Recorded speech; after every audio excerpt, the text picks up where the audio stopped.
Ooh, I saw Patty for a second. What's up, Naoki? Good to see you too.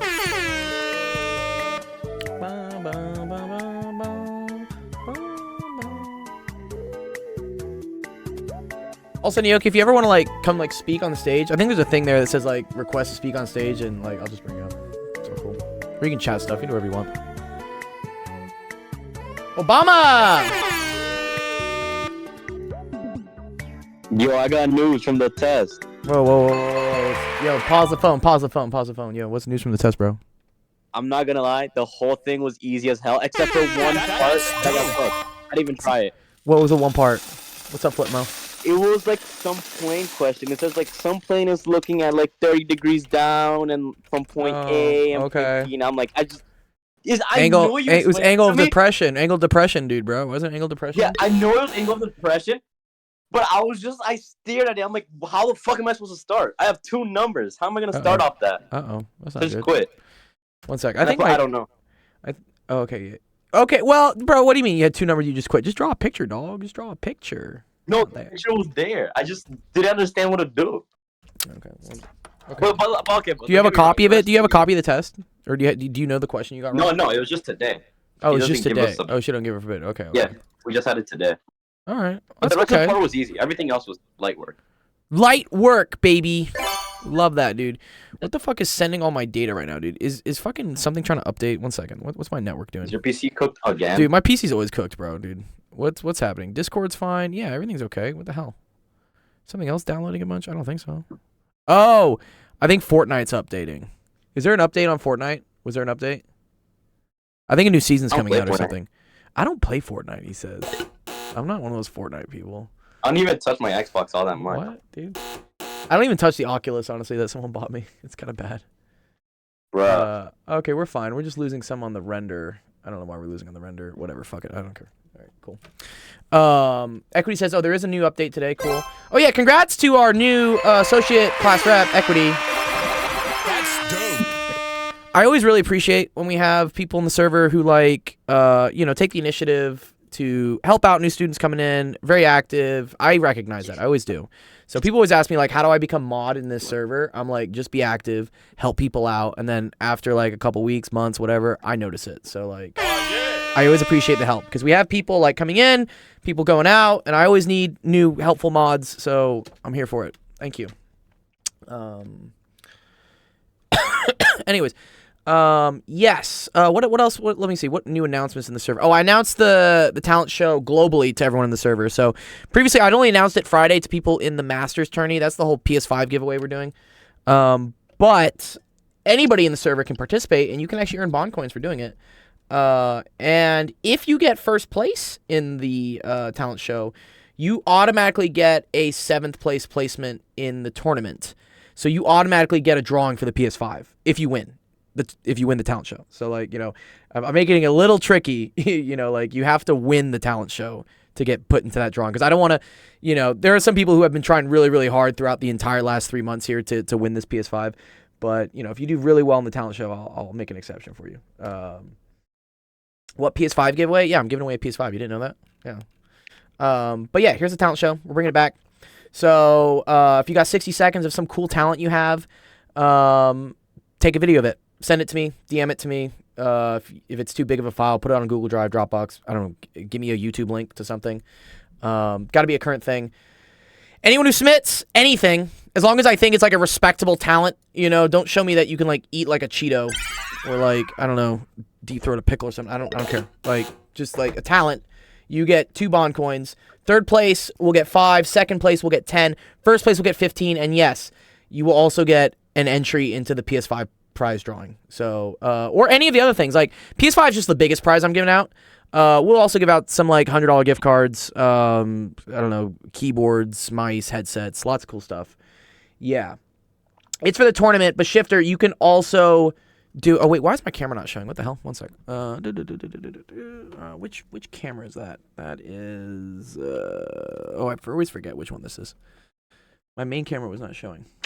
This one? Yeah, maybe it's this one. Oh, no, that's my Stream Deck. Which one is my camera? They don't make it easy these days. Oh, that's it. This is it. This is my camera. There we go. That's the one. Okay, one sec. But yeah, so you can win the PS5 by doing very well in the talent show. Regardless, if you do anything in the talent show, you're gonna get bond coins, which gets you gift cards and all types of fun stuff. So do it up. Yes, but this is the last week to submit. So you have until next Sunday at midnight, my time. So make sure you send me something by next Sunday. And then I need to put all the videos together, and we'll do the judging with the scoring with the judges the week afterwards. And so, yeah. So this is the last week of the tournament. Last week you can earn points for things. The tournament ends on Monday. That's when I'm going to cut off all the redemptions for everything. So, yeah, if you have a bunch of channel points, make sure you redeem them this week because by next week I'm cutting everything off. Does everyone get one vote? Yeah, so how this has worked in the past is... So I'm a judge, and then I usually have a couple other TAs who also will judge, and they get votes, and they'll score the things on a 1 to 10. And then all of you guys collectively get one vote, right? So whatever all the students vote, that counts as like a judge, per se. So I'll just average all the votes that you guys give. So I usually say you can't vote for yourself. Like, if it's your entry, you can't vote for yourself. Like, don't do that. But yeah, we'll do it up. Okay, cool. All right. Any other questions? Feel free, hit the Discord. If you're watching us on Twitch and you just found us, join our Discord. Then you can find out about all the cool stuff we do. But anyways, let's start off. Go do some questions. All right. Welcome everyone to Office Hours. My name is Dr. Gold, Action Education. Stream that helps you with math homework, science homework. Don't worry, my webcam's coming back. Give me a sec. Where is she? There she goes. There we are. Okay, hi, I'm there. Okay, cool. All right, let's see. We got some good questions for today. Gold, you played a new Rebirth? I have, actually. I've played it once or twice, and it was fun.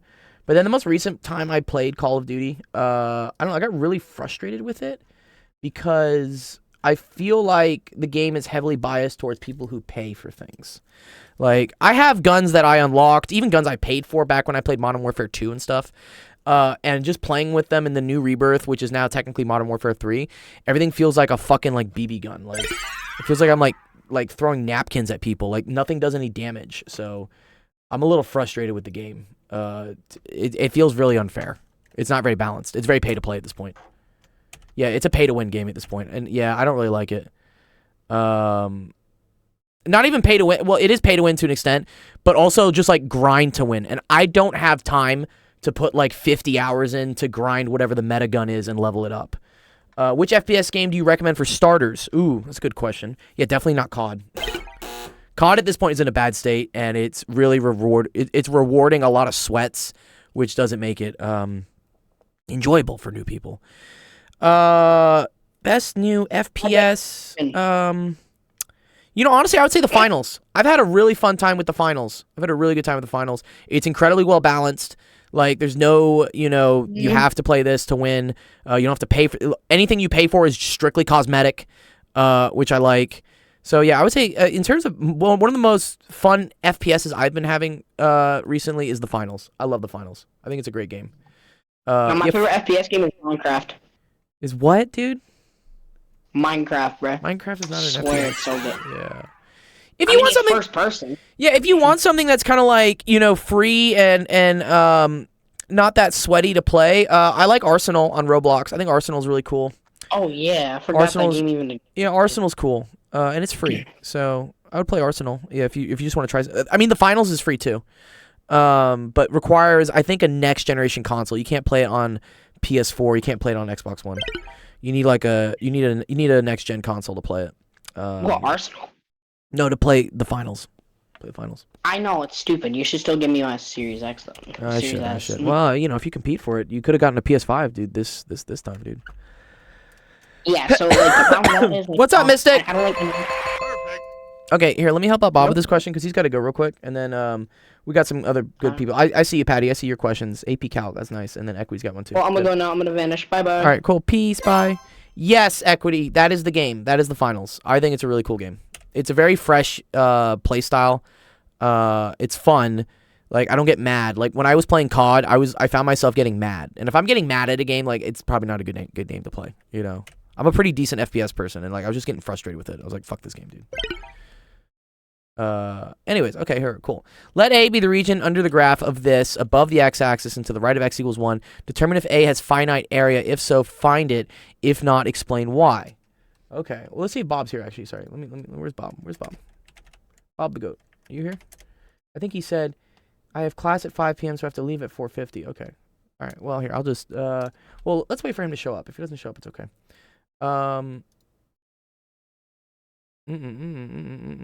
What is it? What is this? You? Oh, this is you in Fortnite. I like Fortnite. I'm a big fan of Fortnite. Fortnite has been doing a lot of things right. I know it's not a first-person shooter, but it's pretty fun. I'm a big fan of Fortnite. Here, let me equity if I can. Can I do Patty's question because it's the AP exam. He's got something coming up soon for it. And then I'll do yours or Bob if he has to go. Yeah, cool. Thanks. Appreciate it. All right, cool. All right, let's get Patty up. Patty, you want to get some help? What's up, my guy? Oh, well, I had you for a second. Yeah, here, let me invite you to speak again. It's weird how this works. Oh. Yeah, there you go, dude. Yeah. Nice. Yo, how's it going, Patty? What's going on, dog? I'm all right. Yeah, getting ready for AP tests? Getting ready for AP tests. Yep, got AP 3 of them this year. Oh, which ones you taking, dude? Psych, Calc, and Bio. Oh, okay. Well, Psych should be easy. Hopefully. I mean, I've been Bio, I was the disappointed on. Yeah, Bio, I got like a 4 on, which my school required a 5, so I was like, I was so mad, dude. Yeah, because I had to retake Bio and like, not retake, but I didn't get credit for it in college. And Bio in college like, sucks. Hopefully, I can get credit for it. We'll see. I'm aiming for 4s all around. Hopefully, or if I can get 3s, I mean, I'll be fine with it. But yeah. Hikaru, let me help out Patty with this question. Then yeah, you can come on the stage and say whatever. But let me get this one done for him. Yeah, 4s and 5s are what you need. You'll do it, man. All right. Okay. Function are differentiable and all real. G is strictly increasing. That's cool. So G prime is always positive, right? If it's always increasing, the derivative is always positive. The function H is f of G of x at minus 6. Explain why there must be a value R for R's between 1 and 3 so that H at R. Okay, so this is the intermediate value theorem, right? Is that what it is? Yeah, I think it is. It's just like the main thing I need help with is knowing when like IVT or like mean value theorem are applicable. So it's always applicable as long as the function is continuous and differentiable. That means it just doesn't break anywhere. When they say right off the bat that they're differentiable, yeah. That means they're continuous. If it's differentiable, it has to be continuous. Yeah, it's like a chicken or the egg type thing. Yeah. But if it's continuous, it isn't necessarily differentiable, right? Exactly, because you can have stuff like this. Like this is technically a continuous function, but it's not differentiable here. Because the derivative switches too fast from here to here. Yeah. All right. So yeah, as long as it's differentiable, you're good. You satisfy the min requirements or stuff. No, Mystic, I haven't seen the roadmap leak, but yeah, put it in comment area. I'll check it out. Okay, so whenever they're saying there must be a value and it's like the value must be equal to this, right? That's intermediate value theorem, right? Because that means I want some value between like a top and a bottom, right? If I need the derivative to be equal to this is called the mean value theorem, right? Because with the mean value theorem, we prove that the derivative at some point has to be the same as the average derivative. Okay. Do you remember that? Do you remember like if I have let's say we have like a curve like this, right? And you got like a point here and a point here. The secant line, which I call the average slope, is this. Then somewhere in between here, you also have to get the same slope. A parallel secant line. Exactly. Tangent line. A parallel tangent line on the curve. Yeah. Which basically just says that, so I'm assuming that the average slope between 1 and 3 is going to be -5. And then we're going to say, okay, it must be that. And you have to prove that with the formula, which I do have. I have this problem done. Okay. It's just simply just understanding when to use what. Okay. Yes, so this one, I mean, and also, you just plug it in, right? What's up? What's also? Yeah. Also what? Like part C and D, those questions are like, or actually, question C is fine. It was mainly D that I struggled with the most because we didn't really go over inverse functions much. Sure. If G is the inverse. Yeah, I have pretty much everything written out already done. Yeah. What do you with need me to explain? IVT, with mean value theorem, I understand. Okay. I think pretty well, but with intermediate value theorem, like you have to Uh-huh. like explain it, right? So just writing out like you have to like literally like write a paragraph explaining Yeah, what so is you just going say on. like h of x is is continuous and diff because f and g are. That's basically what you're going to say, right? And this is a composite function, right? So Yes. so then what you do is you calculate what h prime of x is equal to, right? So h prime of x is f prime of g of x times g prime of x. Right? That's the chain rule that you do here, right? Yep. Okay. So what then I show, right, is that h prime of 1, right? That's going to equal f prime of g of 1 times g prime of 1. And then h prime of 3 is equal to f prime g of 3 times g prime of 3. Well, for intermediate value theorem, we're just finding the value of the function. Oh, sorry. not Oh, the sorry. I derivative. thought you wanted mean value theorem.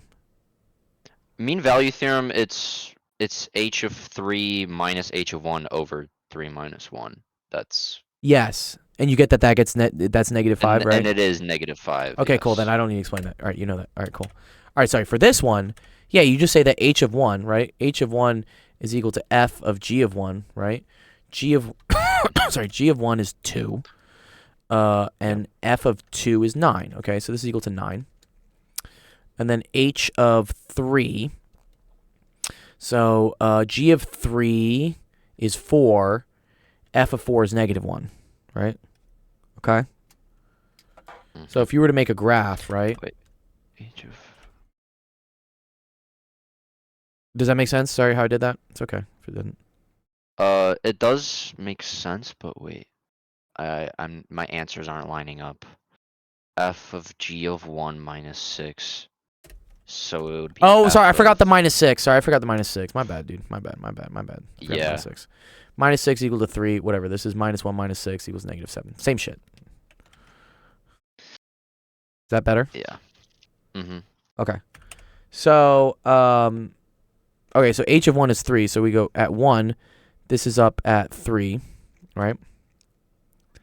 And at 3, this is down at down 7, right? So this is 1, 2, 3, 4, 5, 6, 7. So this is here, okay? And we say, okay, by the intermediate value theorem, there must be some value c that is in between this, and that negative 5 is in between that, right? 1, 2, 3, 4, 5, Yeah. right? This is here. So you say it has to hit somewhere. Yeah. Mm-hmm. Yeah. Okay. Yeah. Cool. Yep. Okay. What else? That one makes That one's sense. good? B makes sense to you? Yeah, B's fine. C is Uh-huh. fundamental theorem of calculus, right? So Correct. So you just plug in. it's You plug in G. X So into there. it's f of But there's gonna g be a of chain rule. x times g prime of x. Yeah. Isn't it F prime of? Oh no, it is just F of g of x. Yeah. So this just goes in, and then you take the derivative of what was there. Of the inside, yeah. Uh-huh. Okay. And then plug in 3. Obviously, I got that. Cool. All right. Good. Done. And then it was D that's mostly like Okay, confusing G- me. G I'm gonna is be the honest, inverse I of completely G. copied the. Write an equation for a line answer. tangent to the graph at y is equal to g inverse of at x equals 2. Ugh. Okay, so first I need to know what g inverse of 2 is. Okay. So here's what happens. So g of x is equal to 2. If you take the inverse of both sides, sorry, not prime, sorry, the inverse, then you get x is equal to g inverse of 2. So when we say g inverse, yeah, so see how they say like, so they say, so first of all, they're saying y, right, is equal to g inverse of x, okay? Right? Mm-hmm. So this is like y of x is kind of what it is, right? And in order to find an equation of a line, I need a point, right? So I need an x and a y. And then we're gonna need a slope, right? The equation of a line requires a slope and a point. That's one way to do it, yeah? Mm-hmm. Okay, so this is my function y of x. I can ignore whatever this shit is, right? So I know my point, right, is x is equal to 2. Cool. But then I want to know, okay, but what is y of 2? Right? You're like, what is y of 2? Because y of 2 will get me what the y point is for the where I'm trying to figure out the tangent line. Does that make sense? No, let me know if it doesn't. Like, I'll say it again. It's kind of weird. Okay. Yeah, I don't know. Okay, it's here. Not This is clicking. y. This is y. This is x, right? Yeah. And I want to find the equation of the tangent line, right? Here, right? At x is equal to 2. X equals 2. Okay. Yep. In order to find the equation of a tangent line, I need the slope here, right? And this is right. This is y of x, which is equal to. Yo, thanks for the follow, dude. Are we almost at 900? Where are we at? That thing's fucking wrong. I'm not at 892, right? Am I? I thought it was less. Oh, I'll take 892. Nice. Okay, 8 more. Okay. So y of x is equal to g inverse of x. That's what they Would say you here. be able to write y of x as f of x, or F of x. No, let's not do that yet. oh, because yeah, Well, f of x, That would f of x is not even mentioned here. okay, F of x was used to define h of x. okay. Yeah. So y of x is just basically just we're working with a different function. Whole other function. Yeah, I know. Yeah, it's a whole other function. Okay. It's completely unrelated to the other 3 parts of the question. That's stupid, but alright. It's stupid. Yeah. We'll Okay. work with it. So this is the function, right? So if I want to find the equation, I like go back to like basic fucking pre-calc or algebra 2, whatever this is, right? If you want to find the equation of this, right? I need to know the slope here, and I need to know the point. Slope, and you need to know the points. Yeah. Right? I need to know the points, which means I need to know this, okay? I need to know what the y coordinate is. Mm-hmm. The y coordinate is the same thing as saying y of 2, right? Does that make sense? Y of 2 is what this y coordinate would be. Is it then it's It- equal that's to g inverse of 2? G inverse of 2. Good. Okay. Yes. Okay. That's So now- making more sense now. Makes a little bit more sense, right? Okay, so what g inverse of 2 is it says, okay, for, let's say, like g of x is equal to y, g inverse of 2 is saying what value of x, what value of x do I need in order to get y is equal to 2? That's how an inverse function works. So here's how like a regular function works, right? Okay, let's say we have y of x, right, is equal to something, right? What happens is like you plug in an x and it spits out a y, right? Like I put x into here and I get a value for y. Yep. Okay. Y inverse of x does the opposite. What it does is it takes in a value for y and then gives you the x. So you plug in a y value and you get your x. Exactly, into y inverse. Yeah. Okay. It's the opposite. So for instance, like if this is y of x, right? So let's just say this is equal to 6, right? So I would say y of 2 is equal to 6. But then y inverse of 6 is equal to 2. Okay. That's how inverses work. It's like, in this case, you plug in this and then you get the x value. And if you want to Got it. see how that works in terms of, again, how functions, they're like programs. It's like coding, right? So if I have here, right, for instance, that, right, g inverse of 2 is equal to some x value. Or, g inverse of 2, let's just say is equal to b, right? Let's just do that. Let's just say it's equal to b, right? And I take the g of both sides, right? Let's just like let's put g on both of these. Then that tells me 2 is equal to g of b.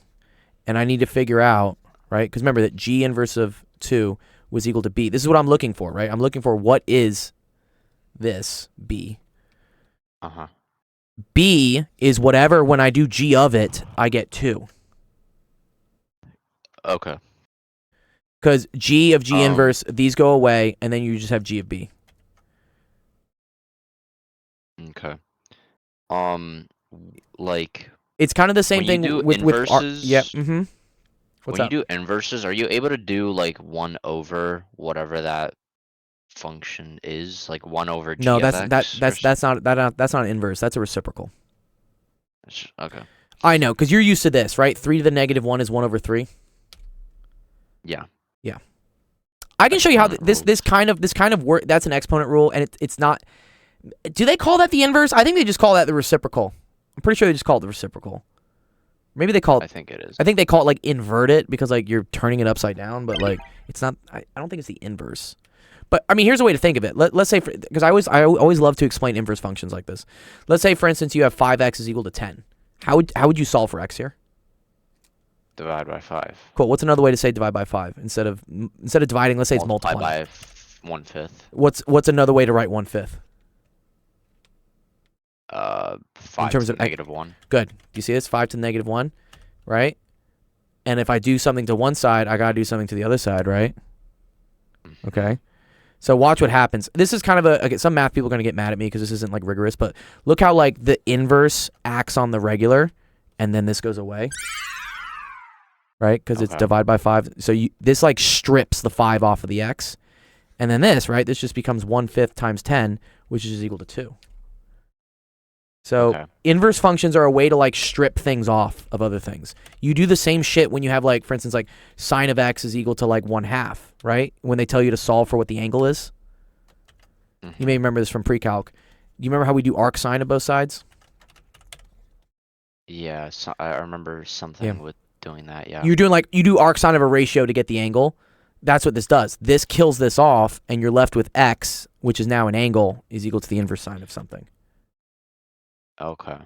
Yeah, because so this is usually what happens, right? Usually have, right, sine of an angle is equal to a ratio, right? It's usually equal to like, I don't know, well, like opposite of hypotenuse, right? Where these are like side lengths, okay? Yeah. Sometimes you're given the side length and you don't know the angle though, right? And you have to work backwards. You probably did this in physics with like arctan and stuff, right? This is the classic one. People remember this, like tangent of theta is equal to opposite over adjacent. Mm-hmm. If I take the arctan of both sides, teachers don't usually do this. They just tell you, oh, just take the arctan of the thing on the right here. You're like, why? Like, what? Like, why am I doing that? The reason you're doing that is you're stripping the tangent off.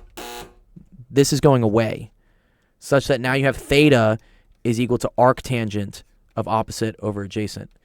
So just in the same way that, right, tangent of theta gave you an opposite over adjacent, the inverse of this, right, arctan of the opposite over adjacent gets you back the theta. Okay. So f it's of just f of x literally like an inverse relationship. exactly. That's why it's called the inverse. Yes. Wow. Yes. Okay. Cool. All right. So yeah. So going way back to what we're doing, right? Yeah. Let's rewind. I want to know y of 2, which is g inverse of 2, which is telling me g of what gets me 2. That's basically what it's saying. Yeah. And so now you have to look here and be like, okay, when do I get 2 for g? I get it here, right? 1. Yeah. Right? So g inverse of 2, this is equal to 1. Okay? Because g of 1 is equal to 2. Okay? Yep. Awesome. Okay. So now you have your point. You have x equals to 2, y is equal to 1. What's the other thing you need? The slope. You need the slope. Yeah, okay. This gets a little tricky, right? So, like, in order to get the slope, right, I need dy dx, right? Mm-hmm. Which is d dx of g inverse of x. This is the derivative of an inverse, which gets a little bit tougher, okay? Do you know how to do derivatives of inverses? Hell no. Hell no. Fuck. Stop it. We did not go over inverses. You have And to. the teacher literally admitted that we didn't do inverses and still hasn't taught us them. Kind of neat. Well, he better teach you in the next week or two. What's up, Nick? Good to see you, dude. Let's hope. Derivative. Because next week we have mock AP tests in class, and they're actually graded. So Dude, what is this like bullshit ass excuse here? Wait, where's just like the formal definition? Can I please just have the formal definition? Where is it? No, dude, what's this cute fucking like Comic Sans like font shit? Just give me the formal. it's like some AP chemistry, Oh organic my chemistry tutors God, type dude, shit. what is this, dude? Ugh.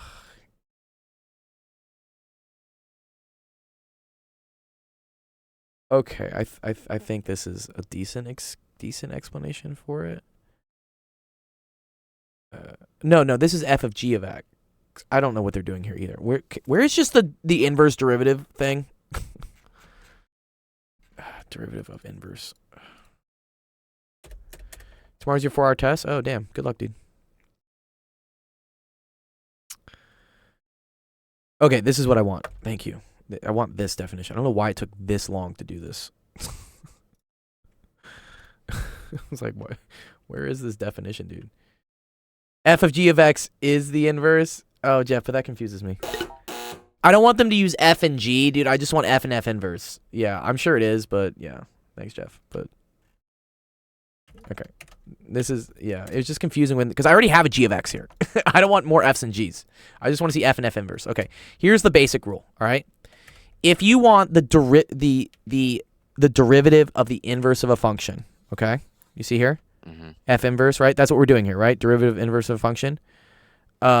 That's equal to 1 over the derivative of the regular function. So we're going to say g prime in this case, right? But it's evaluated at g inverse of x. See how this is like where the derivative is evaluated at? Yeah. Okay. So it's 1 over f prime. Well, it's 1 over it's 1 over g. Whatever.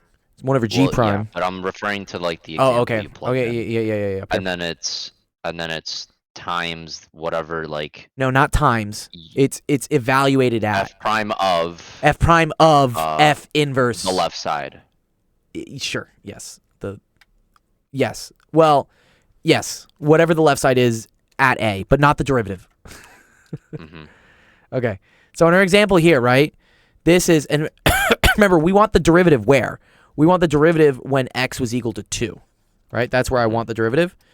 So I want this at 2. So this is equal to g prime of g inverse of 2. And look, we already calculated what g inverse of 2 was, right? That was equal to 1. That's why we had to do it anyways, right? So now this becomes 1 over g prime of 1. Of 1. And okay. G prime of 1 is 5. 5. So then the slope is 1 over 5. So this is equal to 1/5. Write the equation. Good. So yeah, and then I don't need to teach you how to do this. You know, right? So m is equal to 1/5. Yeah.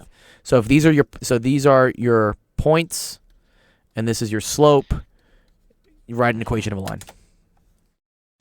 Yep. Does that make more sense? Made more sense. It's just I find it crazy how we haven't actually learned this. Yeah, you need to know what inverse functions are in order to do this question. But here, let me download all this for you. Do inverses come up frequently on the AP test? Yes. Yeah, for sure. Like a lot, or like I don't know about a lot. There's gonna be. I mean, there's at least gonna be probably one on part of the FRQ, and definitely some multiple choice questions. Was Patty? Well, shit. Well, shit. If I come across those on the test, we'll pray. I'll pray for you, dude. I will pray for you. I mean, or just just ask me for when you go through your practice test, like just go through it and ask me help on those questions, and we can make sure it's good. Tuesdays. Yeah, I'll probably have to watch some videos and stuff, but yeah, go watch some videos. It's good. It's a step in the right direction. Nice. Do all the AP courses have FRQ? I think so. I think all of them do. Yeah, I think they all do. I think they do. Okay, cool. Congrats. Good job. Let me know if you have any other questions. I'll be here for, the rest of the year. Cool. All right. All right. Peace out, buddy.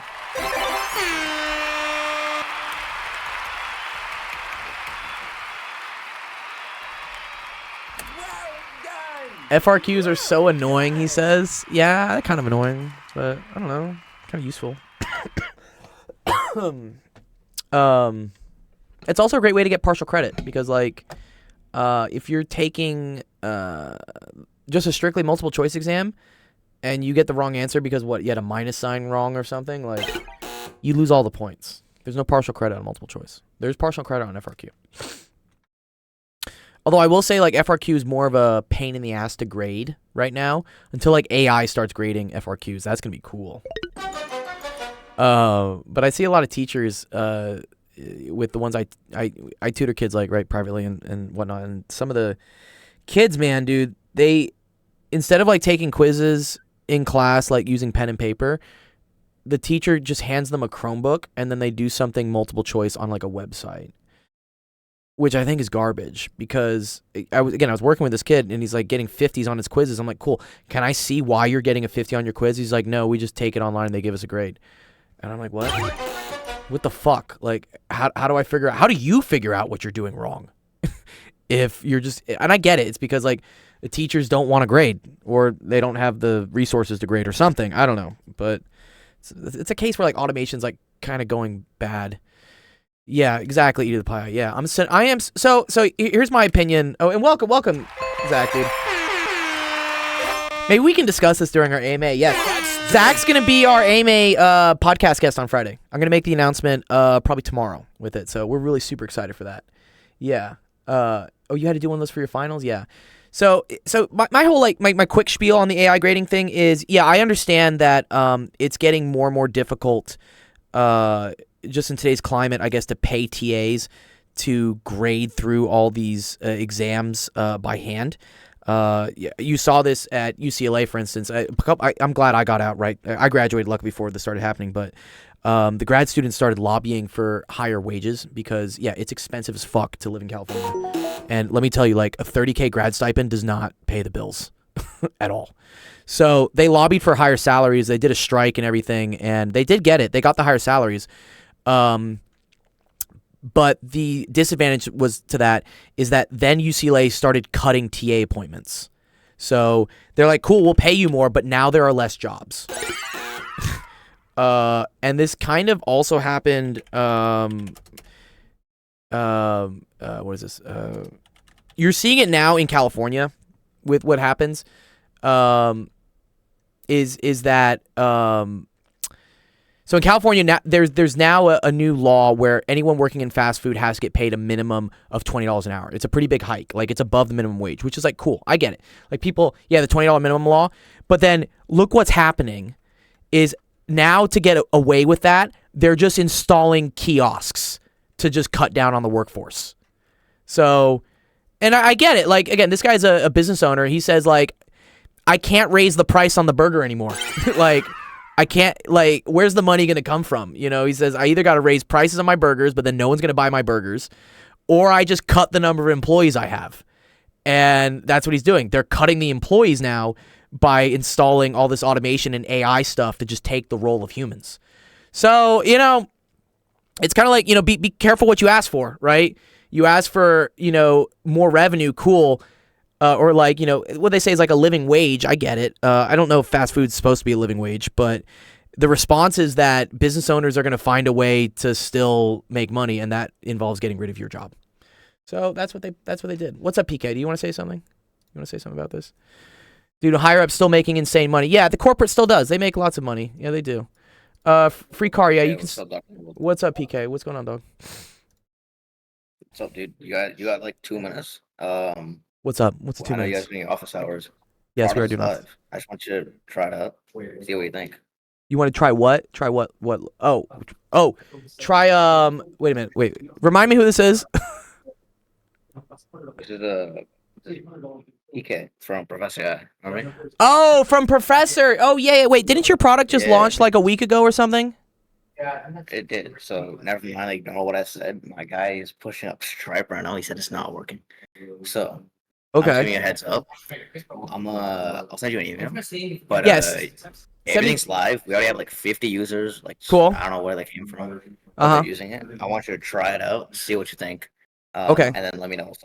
Cool. All right. Yeah. Got a couple teachers. Send me the students using it. yeah. Send me the link to everything. I'll try it out. I'm not gonna do it live now on a stream because, like, you know, we're live. But Yeah, no need. Yeah, send me the stuff and Nah. then I'll take a look at it and let you know if it's like viable.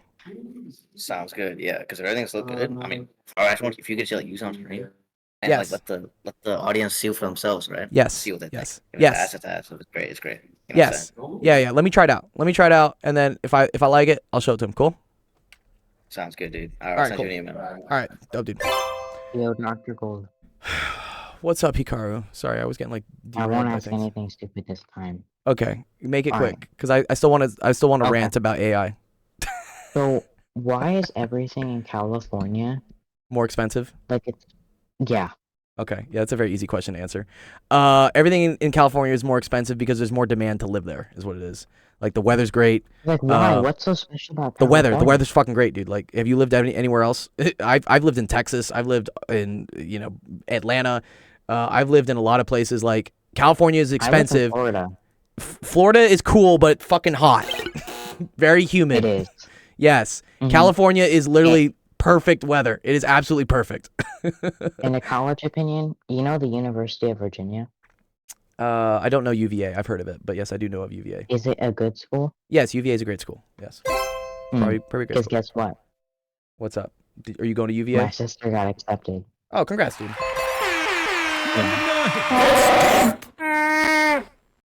Oh, that's a great soundboard. Okay. Yes. Congrats, dude. Congrats on your sister. Okay. What is she majoring in? Human biology. Nice, dude. That's a good field to get into, dude. I don't know what college I want to go to. It's okay. You're young. You got time. Yeah. All right. Thank you. You're very welcome, Makaro. Yeah. See ya, dude. All right, here we go. So, dude, higher ups. Okay, they probably do it without inflation. Did he create an app? Yes. I'll talk about that equity. Yeah, that was the Professor AI guy I was talking to like a couple weeks ago. He's got some. They're actually cool. They're a bunch of high school kids, I think, or like they're young kids, and they got this cool AI help for AP classes. Which yes, I know their thing launched last week, but yeah, I need him to send me an email so I can check it out. But yeah, either pie. Yeah, I'd love to get Danny on the stream on AMA. That would be good. Lots of businesses and work there. The Sunbelt cities got great weather, and it's more opportunities. It's more expensive, yes. And as they compete, they can't raise the prices. Mikasa, what were you sending? Sorry, were you sending a link? Sometimes it gets mad at links. How cold does it get in California? I don't know, like 50s, 60s. It's not that bad. But yeah, California's expensive because yeah, a lot of rich people live here and drives the prices up, and it's incredibly expensive to do things. But and as a result, but rich people still want fast food restaurants, right? They still want McDonald's. They still want all these things that you have like lower income people working. But if they can't afford to live there, how can the things exist, right? You can't have McDonald's in Beverly Hills if no one can afford to live in Beverly Hills. Because who's going to work there? It's not the fucking rich people, I'll tell you that. You got an offer from UCL. Oh, nice. Good job, dude.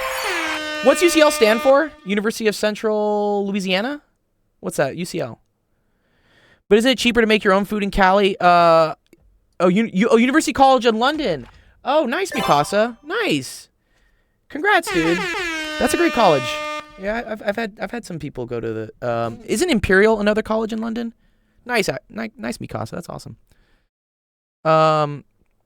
Whatever. Yeah, California's getting more expensive regardless. My grocery bills are like $500 now. They used to be like $2 or $3. So yeah, even making your own food is getting like expensive. Everything's getting expensive. Imperial's like the MIT of the UK. Oh, I didn't know that. That's cool. But yeah, back to your point. Sorry, Zach, and we can talk about this more on the stream.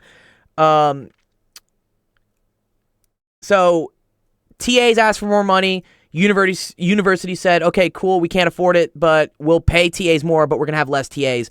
Now professors still have 300 kids taking an exam. Who has to grade the FRQs? It's the TAs, but now they don't have as many TAs. So now they're looking, the same thing with Burger King, is they're looking for a way to automate it, to try to like lower the workload. And I kind of think it would be cool for AI to grade FRQs as like a first pass, because I think AI can probably get the grading right for like 90 to 95% of the students. And then what you do is you offer like a second regrade that is done by a human if a student wants it. So if a student gets their grade back and they say, ooh, I got 100 on the FRQ because of the AI, they're not going to complain, right? They're going to be like, this is cool.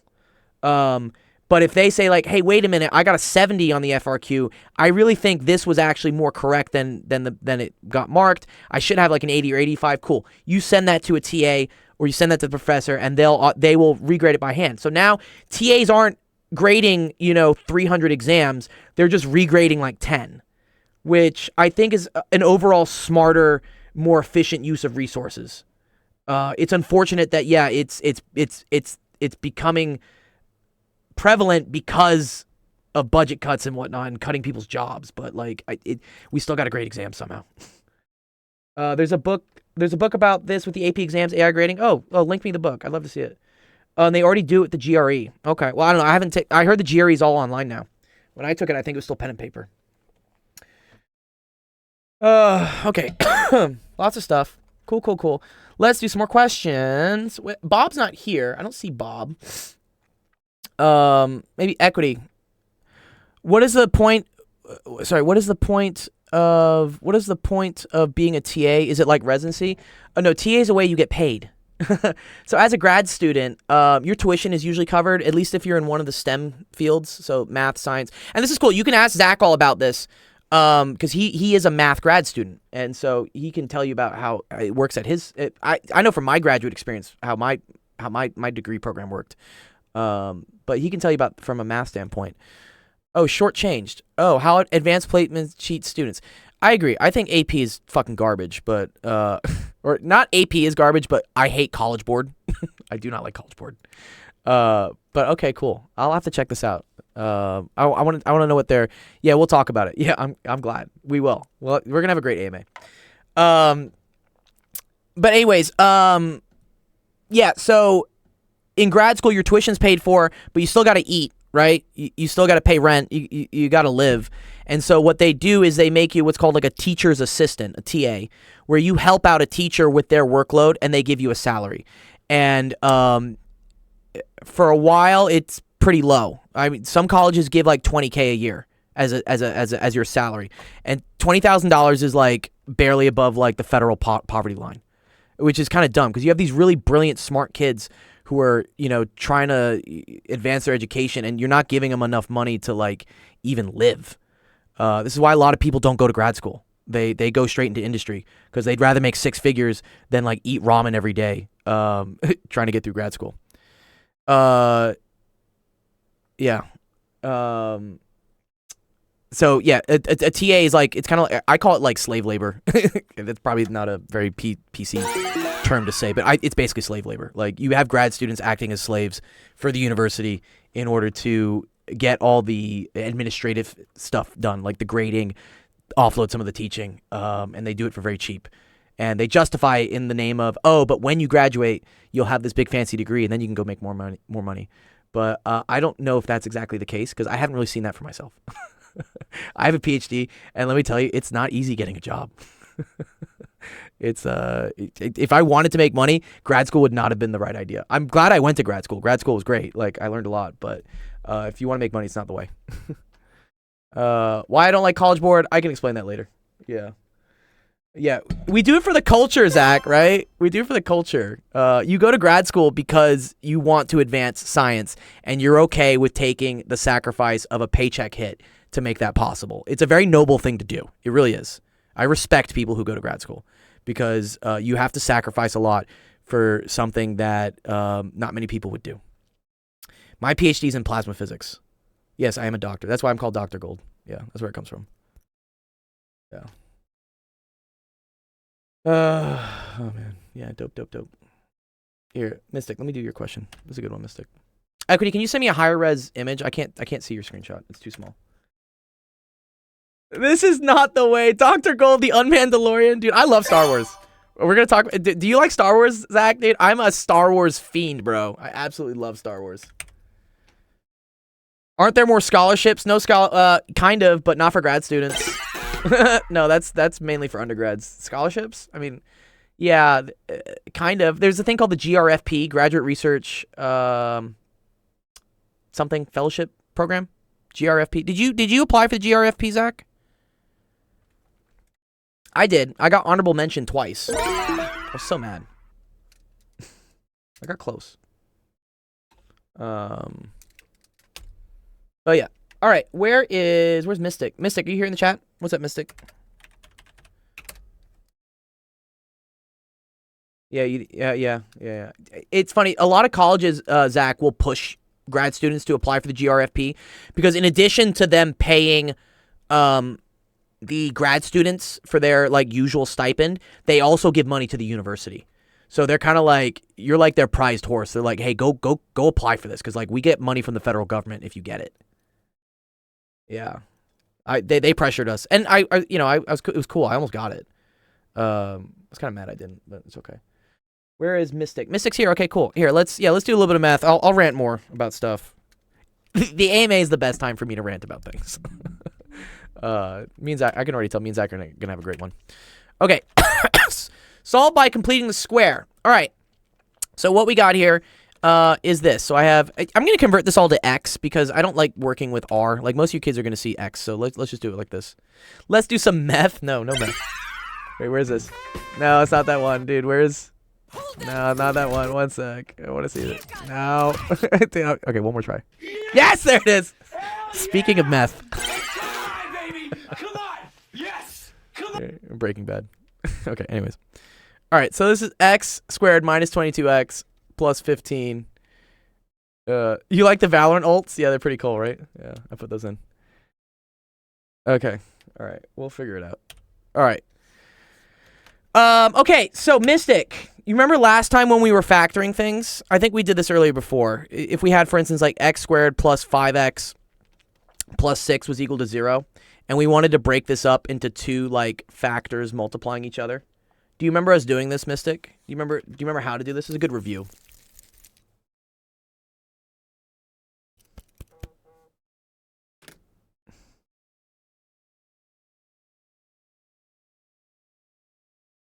Yes. Okay, cool. All right, good. Yes.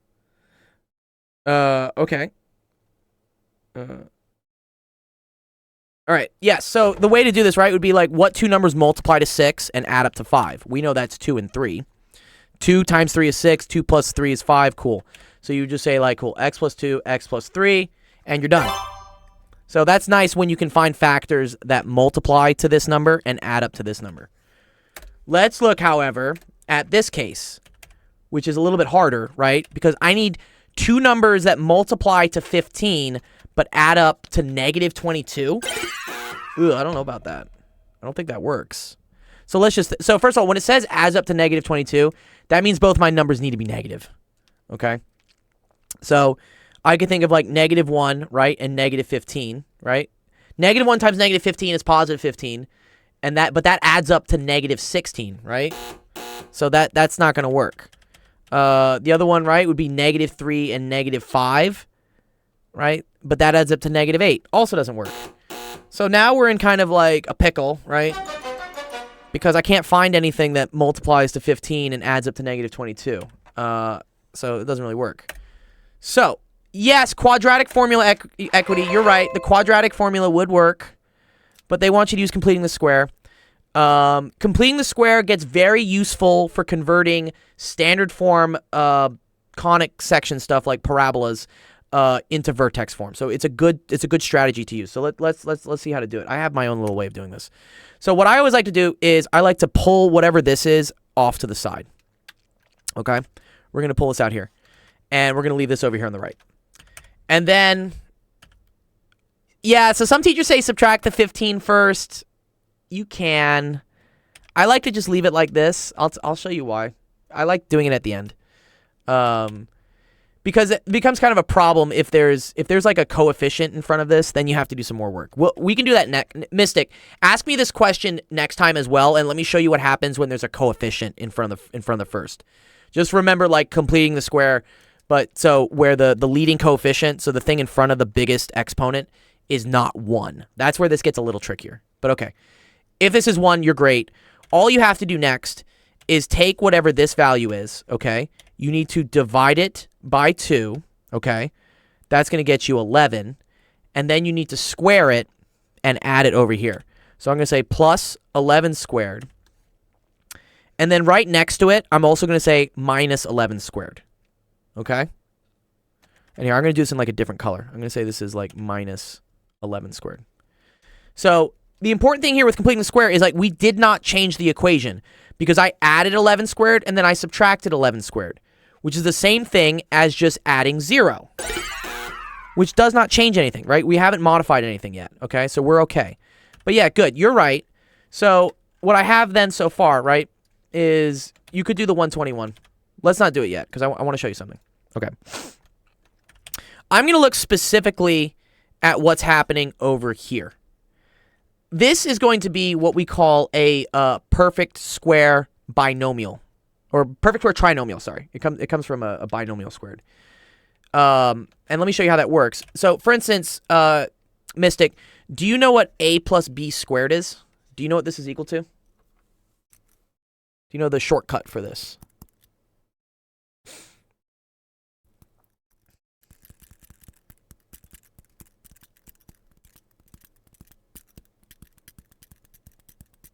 You could do it with foiling, right? So we could like foil it if we wanted to. This is the same thing as like a plus b times a plus b. But this, this is kind of like messy to do. What you want to memorize for sure with stuff like this, a plus b squared is equal to c squared? No, not quite. No, that's the Pythagorean theorem. That's this. And that's only for right triangles. No, but what happens here, this becomes a squared plus, it's okay. Can you watch in the Discord? The Discord is less lag, and then typing is less lag. It'll be easier for you if you want. Or I don't know if you have to, if you can only watch Twitch at school or something, but you tell me. But anyways, yeah. Yeah, there is a delay on Twitch. There's like a 5-second delay on Twitch. There is little to no delay on Discord. Yeah, it's okay. Twitch is more for people watching to see what's going on. If I'm working with you, it's a lot better if you work on the Discord with me, because then like we can interact quicker, more quickly, or whatever. I do not purposely make a delay. Twitch does. It's because it has to render, go to Twitch servers, and then Twitch has to push it out. I think if I become a partner, I think they decrease the delay. I think they give you more bandwidth. Okay, nice. Nice, Mystic. Okay, cool. So yeah, you should be able to see, yeah, type here. Yeah, type here. It'll be a lot quicker. You can go back to Twitch afterwards if you want. It's okay. Wow, yeah, it is instant. Yeah. Good. Yeah. Okay. So this is what I want you to see, is that like a plus b squared is equal to this. If you want to see why that is, Mystic, right? Let's remember, like, so a plus b squared is the same thing as a plus b times a plus b. Do you know how to multiply these two things together, Mystic? Yes, yeah, I know, yeah. So you can go back to Twitch to get the channel points for sure, but come here when like we're going through your problem, because it helps me. And you get bond coins anyways, yeah.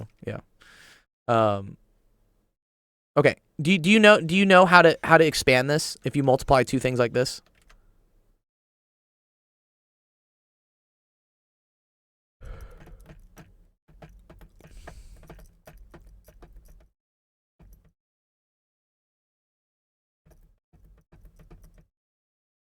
A plus b squared, yeah.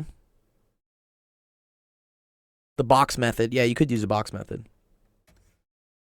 I could do this. You could do like A, B, A, and then B.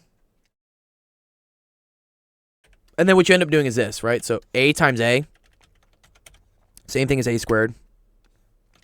A times B is AB. A times B is AB. B times B is B squared. And then you add everything together. So you end up getting A squared plus AB plus AB plus B squared. Like if I just take each individual thing and like put them down here.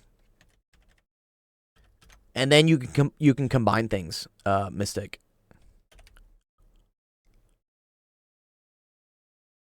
Wouldn't that make AB squared? So AB plus AB is the same thing as 2ABs. So this is going to be this. This is going to be A squared plus 2AB plus B squared, yeah. If they were multiplied by each other, if you had AB times AB, then yes, that would be equal to AB squared. But they're adding. Yeah. They're adding, we're just adding them.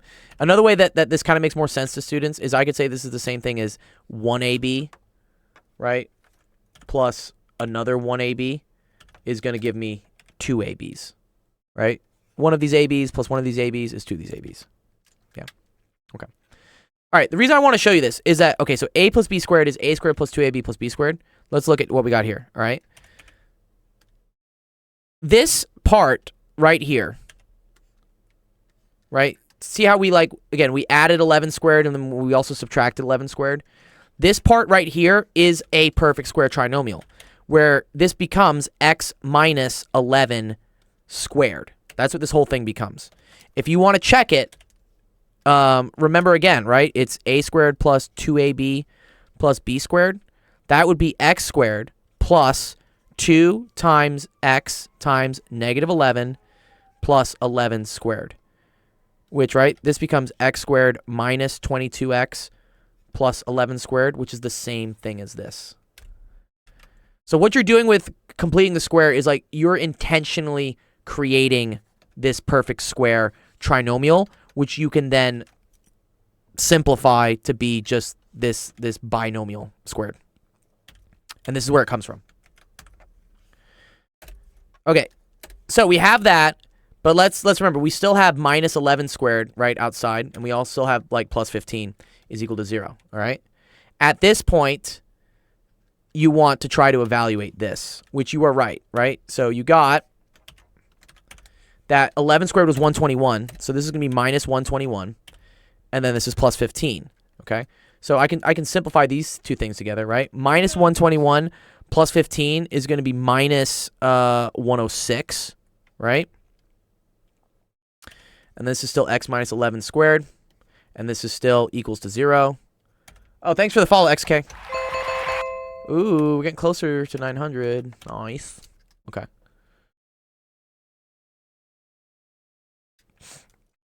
So this may have been the tricky thing, Mystic. Like what happened here. But what the trick is, Mystic, is whenever you take the... So x minus 11 squared equals 0. Not quite. X minus 11 squared minus 106 is equal to 0. Yeah. Oh, 894. Whoa, thanks, Normative. Ooh, we're 6 away from 900. I want to get to 1,000 by, that'd be really cool. Why is there a 2 follower difference? I don't know. It just probably doesn't update in time or something. It's okay. Takes time. So then, so this was the tricky thing.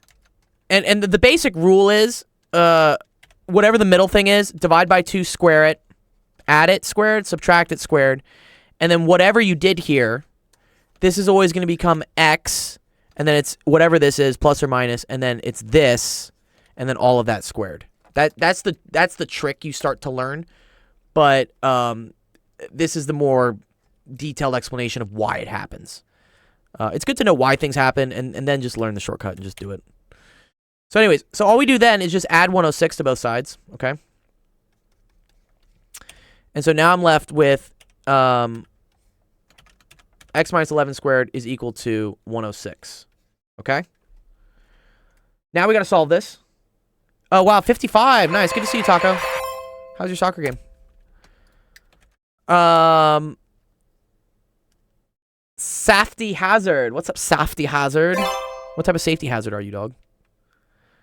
So you square root it. Yes, Mystic. Exactly, right? We're trying to get this x, right? So let's square root both sides, okay? So now I have x minus 11 is equal to the square root of 106. Gold, why do you use the wait 10 minutes after following thing? What's that? What's wait 10 minutes after following? Oh, like to chat? I think I did that because we got like raided by like some people at some point. You can change it. You're a mod, Taco. Change it. I don't care. I think followers only chat. When you follow, you have to wait 10 minutes to chat. Can you change it? Take it down to a minute or something. You can change it. We were getting raided at some point, and I had to put it up. Okay, so we're up here, right? Keep it as followers only chat though, because it does work for people to follow the Twitch more. Like, you gotta follow me, dog. Please. Thank you. Okay, so we add the 11, so now we're left with this. The last thing to do here, Mystic. Yeah, please follow. Please clap. Is to simplify this. Do you know how to simplify this big radical? Do you know how to do that?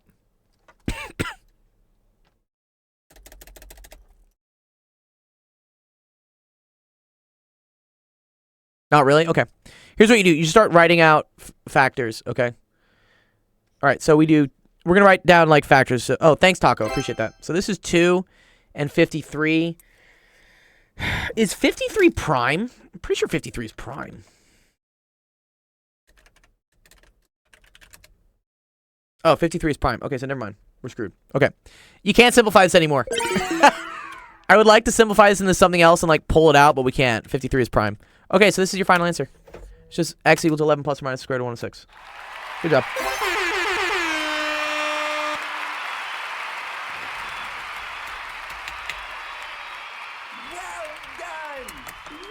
Good job, Mystic. Gold, do you use Edge for Microsoft points? No. I literally just use Edge because it works, and it was whatever the default was on this PC. I'm a Chrome user with everything else I do, but for streaming, whatever, it works. So I just left this. I left it. I actually don't know how to like switch it. Well, I know how to switch the browser. I don't know how to switch the default. I don't know how to switch the default this. I just can't find it in the settings. I think they intentionally hide it. I use Opera, the browser built for gamers. That's cool. I was a big Firefox guy back in the day. Yeah, way back in the day. But cool. All right, good.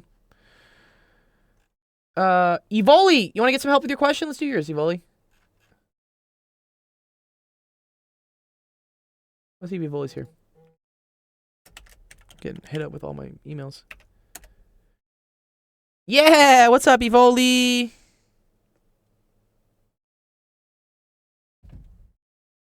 Is your mic working today? I mean, your mic was having a little bit of issues.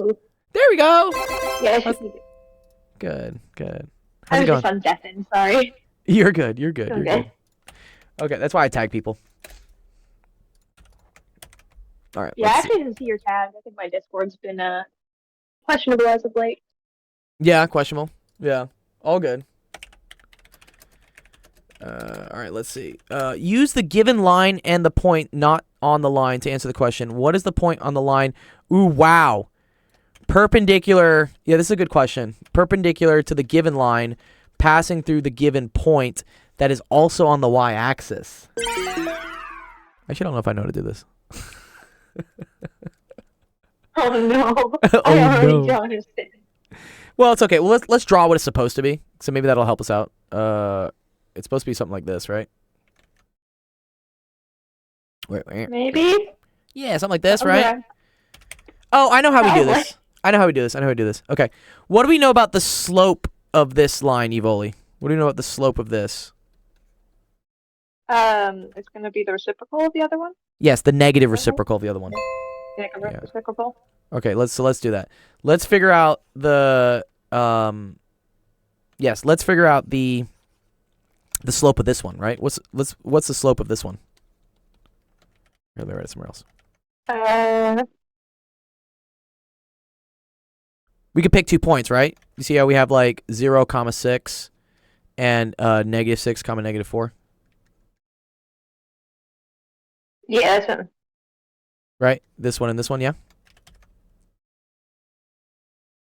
The big 3/5? Is it 3 or 5? Probably is. And Let's see. 5/3.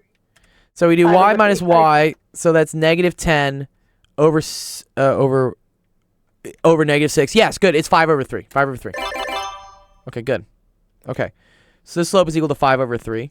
So what do we know the slope of the purple one is going to be then? Nice. Wow, another follow. Thank you. -3/5? Yes. Nice. Yes, -3/5. Okay, cool. All right. So I know the slope of this line, right? So I want to figure out what the equation of this line is, because that would help me. Once I know the equation of this line, I know what the equation of this line is, and I can figure out where they intersect. I think that's what they want, right? Yeah, they want the intersection. That's what they're asking for. Do you see how they say what is the point on the line perpendicular to the given line, passing through the given point that is so also on the y-axis. So That's just kind of tripping me up. they want Okay. this. They want this point. So they want Oh. the line perpendicular to this line, passing through this point, but then they want the point on that line that also on the y-axis. Okay. Oh, okay. Makes So- a little bit more sense. Yeah, okay. So we need the equation of this line, right? The equation line will give me all the points on the line, right? Okay. So we have the slope, and we have a point, right? Do we see? So we have the point 4, -6. So we can then write out our equation of the line. Do you know how to write out the equation of the line for something with a slope and a point? No. Okay. We can do this. So you do y minus y1 is equal to m x minus x1. Okay? Where this right Oh, here, that's what you did yesterday, isn't it? the pardon? That's what we did yesterday, right? Yes. Yes. This is called point slope form of a line. Okay? So this is just going to be y minus, and instead of y1, right, I'm going to write down what one of the points is. So that's y minus negative 6. Okay? Is equal to m. M is the slope, Evoli, so that's going to be negative 3/5. Or let's put that in purple as well. And then it's going to be x minus x1, and x1 is going to be 4. Okay? There we go.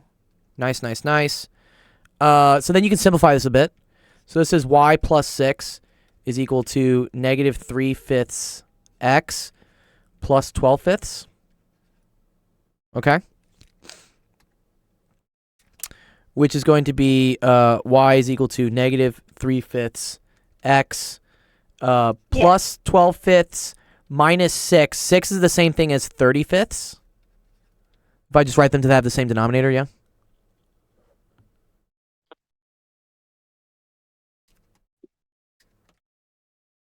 So here, I'll do. I hate them. Yeah, I don't like skipping too many steps. You're good. And so that's y is equal to. Yeah, my Discord's lagging. I'm trying to. Oh, you're okay. You're okay. You're okay. All good. We gotta get you some better Wi-Fi. I might have to reset my Discord. Okay, try. Go for it. Reset your Discord. It's cool. Well, the funny thing is, my Wi-Fi works great. I can run like MOBAs at like 60 FPS, but yeah. Okay. Yeah. So, yeah. Sometimes like games work fine, but like Discord gets like a memory leak, so you have to reset it. Sometimes it happens. Equity says, "Gold, when's your turn?" Oh, soon. Did you post me a new question? Here, let me get Evoli back up.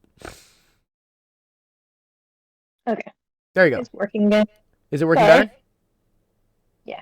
Nice. Very nice.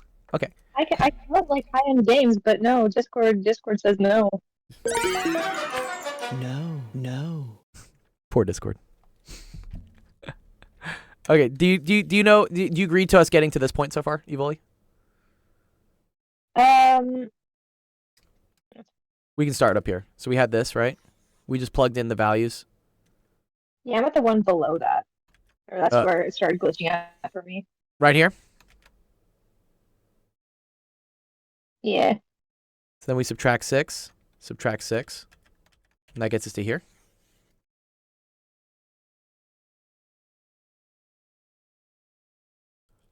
And then I write 6 in terms of the denominator being 5. So I multiply this by like 5 over 5 because I want to combine these two numbers.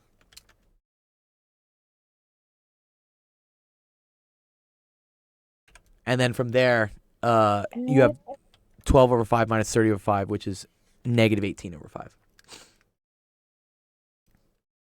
Does that make sense, Evoli?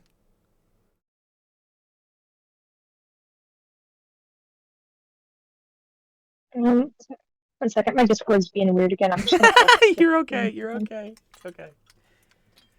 Okay.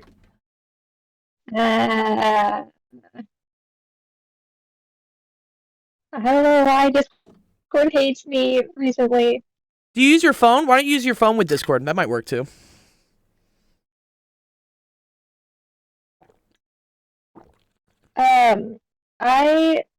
My Discord or my phone also my phone hates Discord even more. Oh, okay. It will freeze anytime it gets to a stream of any sort. It can be intensive for sure. But it doesn't do that to anything else. Okay.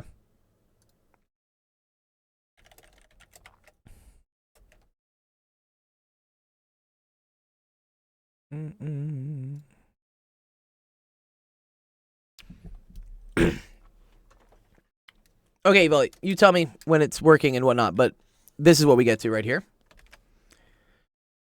And then the next thing to do, so once we have the equation of this, right, is we wanted to figure out is also on the y-axis. What point, so point that's on this line but also on the y-axis. So on the y-axis is when x is equal to 0. That's what we say. On y-axis, x is equal to 0. That should make sense from this. Right, this is y, this is x, so it's like somewhere here, right? X is equal to 0. So then I just plug in x is equal to 0 into our equation.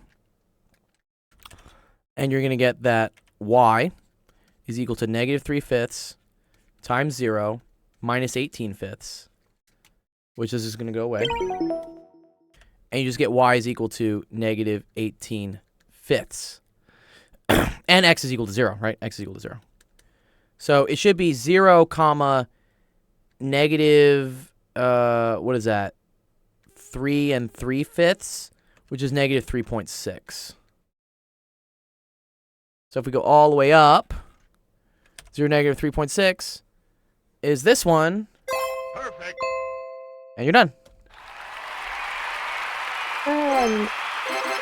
One question though, if What's it's up? on the y-axis, wouldn't it be 0y? Like wouldn't the y be 0? No, on the y-axis is when x is equal to 0. So this axis right here right. is always when x is equal to 0. Yeah. That make sense? Okay. Yeah. I'll send you this. So? I'll send you the screenshot of this so you can look at it. Okay, that'd be great. Thank you. Yeah, nice. You're very welcome. I'm glad your Discord started working again. I think what it was is my Bluetooth headphones were messing it up. Oh yeah. I have to use wired with everything. I can't use any wireless stuff. Like Discord does not like wireless audio devices. Yeah, I think that's it because I just decided to unconnect them and now it's working perfectly. Oh, perfect. Okay, great. Awesome. Do you have a test coming up, Evoli, or anything? No, I'm homeschooled, so I can just take my tests whenever I want to. Oh, okay. Cool. Well, yeah, I'm glad. Well, yeah, if you're working through stuff like this and like it doesn't make sense, you already know what to do. You're great. Yeah, just ask us questions. We'll help you out. Oh, thank you. Yeah, struggling with geometry, so it's a big help. Yeah, and also, so here's another thing I was gonna maybe announce. Because you're homeschooled, right? You can kind of be online like whenever you want, right? So, if you want help, and I'm not streaming, I think Sensation Black and Noise, who are my UK friends, they said they're gonna start maybe just hanging around in office hours, like during like. For them, when it's like daytime for them, it's kind of like morning-ish or like, you know, early afternoon for us. So if you're ever online and you need help and you see one of them just chilling in office hours, feel free. They would love for you to ask them a question and just feel free to bug them. Yeah, I actually already talked to them. Oh, good. Like the day before yesterday. Okay. Good. Yeah. Then yeah, perfect. Yeah. You already know what to do. Great. For anyone else on the channel who's listening, yeah, if you see, I'll make an announcement in the server, but I'll probably give a special road to Noise and Sensation. But if you see the Office Hours channel open and someone's on the stage, they're probably there just willing to give you free help. Go on and ask them some questions. Maybe I'll work out a reward system for it too, maybe. I know kids always do things when there are rewards, but the help is free too. Bribery. I know. I gotta bribe people. That's totally okay. When are you going to submit your talent, Evoli? I want to know what I want to see your talent show submission. Well, I can just tell you what it is if you want. Sure. What's it going to be? It's dog training. I've been debating on entering competitions and stuff. Oh, sick. Okay, that's very cool. I figured that'd be a fun thing to submit. I just have to actually get a good video. I'm not very good at. You're good. That's the real struggle here. I already took one and I deleted it. You got till Sunday. It's okay. Like when I make some of my TikTok videos, I record stuff like 20 times before I'm happy with it. Yeah, I just feel bad for my dog. Oh man. Yeah. She's getting the extra practice at least. That's one way to look at it. Yeah, it's one way. It's free practice. Nice. Okay, cool. All right, great. Glad to work with you, Evoli. Awesome. Let's go through some other questions. So I see Mikasa is here. Wait, so sorry, Equity, did you submit something? Or Where did you submit something, Equity? Or you want me to try to do this one that I can't really read?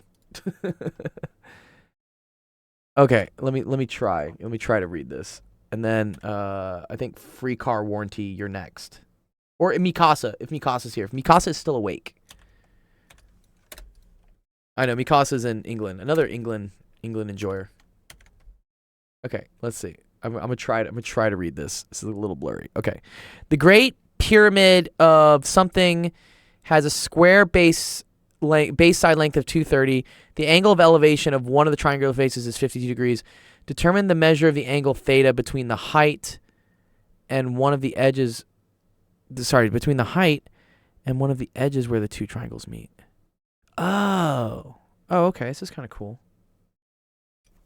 Between the height and one of the edges. Okay. Oh, this is like a, yeah, enhanced, dude. Where's my CSI stuff? Jeff, you probably love this question. Although I guess it's not spherical geometry, but it is an interesting question, yeah. Because it's something like this, I guess is what it is. It's 3D, but it's not spherical. Yeah, exactly. Yeah. And yeah, wow, they want the angle. So we know this is 90. No, this is 90. And they want the angle between that? Convex polygon geometry. Yeah. I don't know how to do this, honestly. This is... Equity, where the fuck you find this question? This is not a normal high school question. Fuck. All right.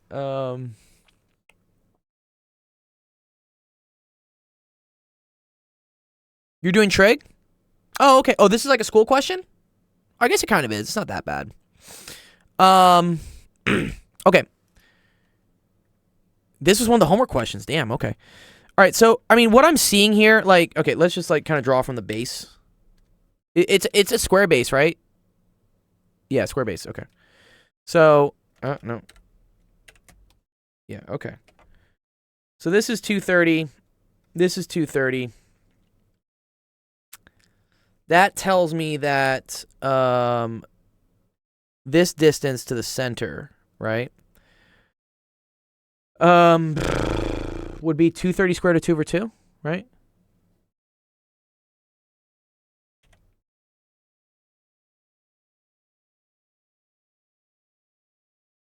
If you don't trust me, you can do it this way, right? So this is the same thing as, 230 over 2 squared plus 230 over 2 squared, right, is equal to c squared. That's what this is.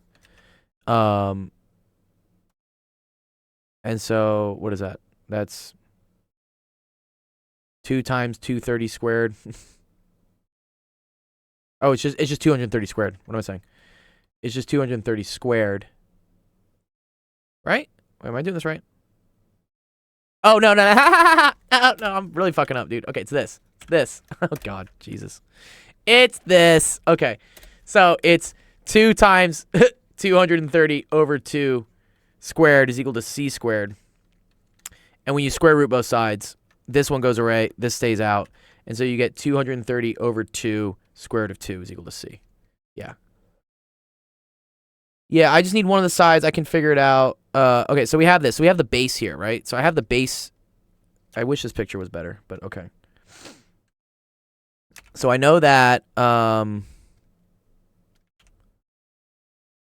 this right here. All right, let's make this a little bit smaller. This is 230 over 2 square root of 2. Okay. I know this is 90, right? I just want to figure out this, which means I just need to know this then, right? How do you find another side? Yeah, that's what I'm trying to figure out. Right, because I have side and angle. Oh. Wait a minute. I can get another side, right? Do we know what the height of it is? Yes, we do know what the height is. This is kind of cool. Okay, so let's look at like the cross section. Like if I was looking at like it from this direction, right? Then what I would see, right, is I have this, and I have this. Okay. And I know this is 52 degrees. And I know that this distance, right, is going to be 230 over 2. It's going to be 115, right? Like this right here. Sorry, let me draw a different color for it. Sorry. Let's do that. So this right here, right, is 115 because it's half of the base, right? So that's what this is. And then I know this is 52 degrees. So now I can figure out what the height is. Right? So tangent of 52 degrees is equal to the height over 115, right? Move that over. So I get height is equal to tangent, so 115 tangent of 52. That's what h is. And that's this, okay?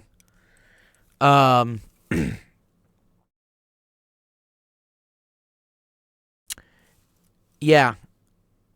So now I have two sides, right?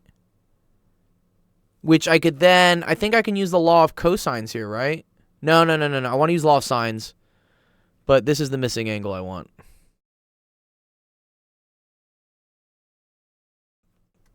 Oh, you got that? Yeah. Yeah, it just came from this. This is like 1 square root of 2. But in this case, this is 230 over 2.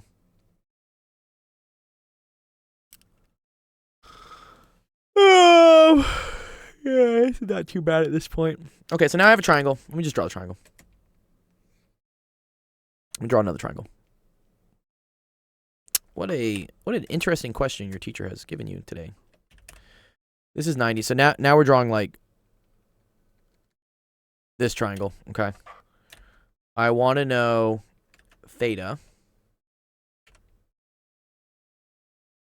I know that this is 200, let's just say 115 square root of 2. I know that this is 115 tangent of 52 degrees. Okay. So to get this angle, right? So now I say, okay, cool. Tangent of theta is equal to 115 square root of 2 divided by 115 tangent of 52 degrees. So now you can just solve for this.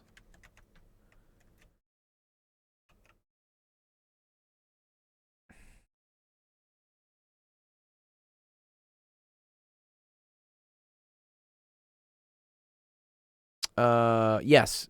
Yeah, I can. Well, I mean, I can cancel out the 115s. I don't think it's x over 115. Right, Equity?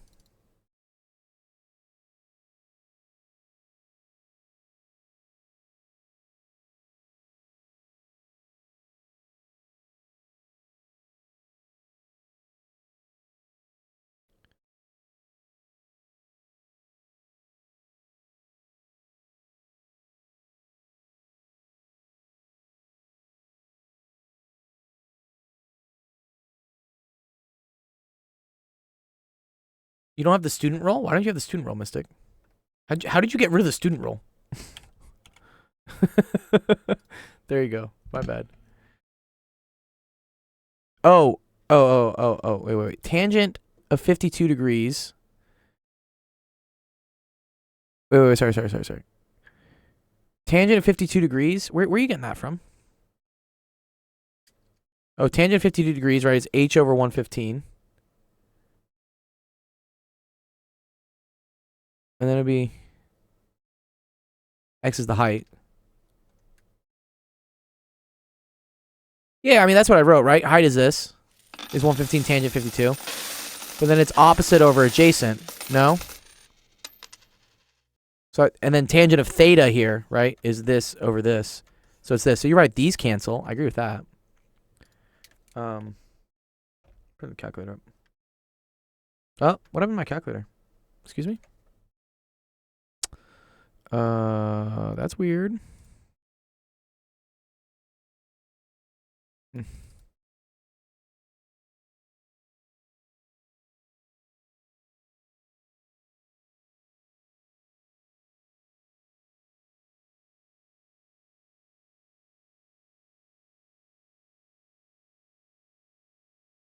There we go. Now she's back. Okay. So yeah, tangent of theta is that. So you do.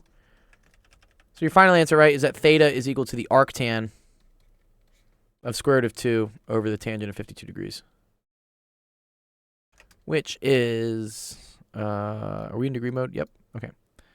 So I do arctangent square root of 2 divided by the tangent of 52. So you get 47.85. It should be the right answer.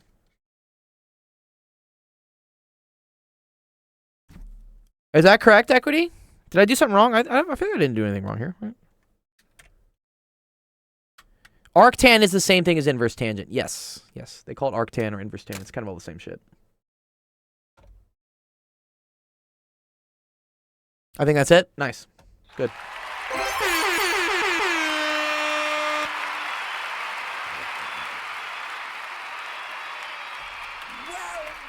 You're welcome, dude. Hell yeah.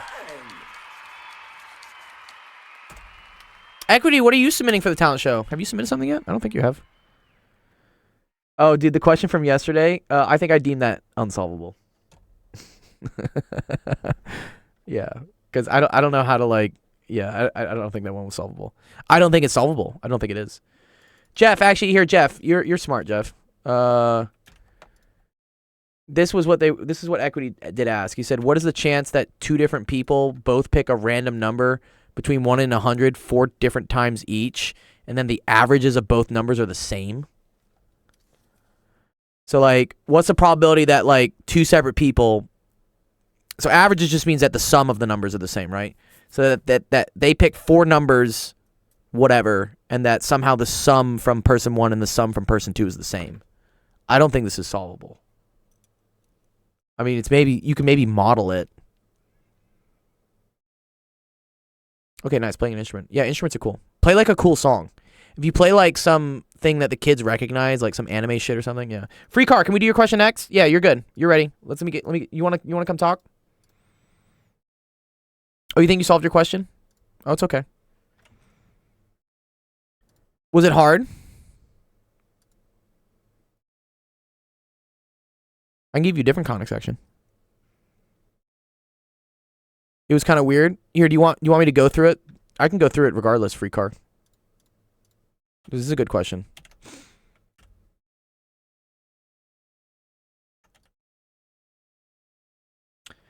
Do they want it in standard form or what? Oh, to Joy? No. Like do like some anime song or something. The kids love anime. I mean, if you assume a uniform distribution of 11,000 added 4 times, that's knowable. That's a knowable distribution. Then you just find Px equals n for each value of n. Wait, why the uniform distribution of... sorry. Oh, uniform distribution of 1 to 1,000. Oh, yeah, sorry. I got you. Yeah. Sorry, yeah. Sorry, I read that as 1,100. I was like, what? Where's 1,100 come from? It's okay. Just try your best. Added 4 times. Yeah, but okay, so but here's the weird thing, Jeff. It's that the sum has to be the same, right? Right?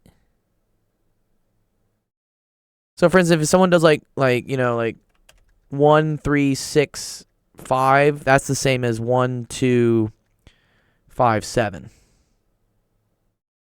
It's like weird.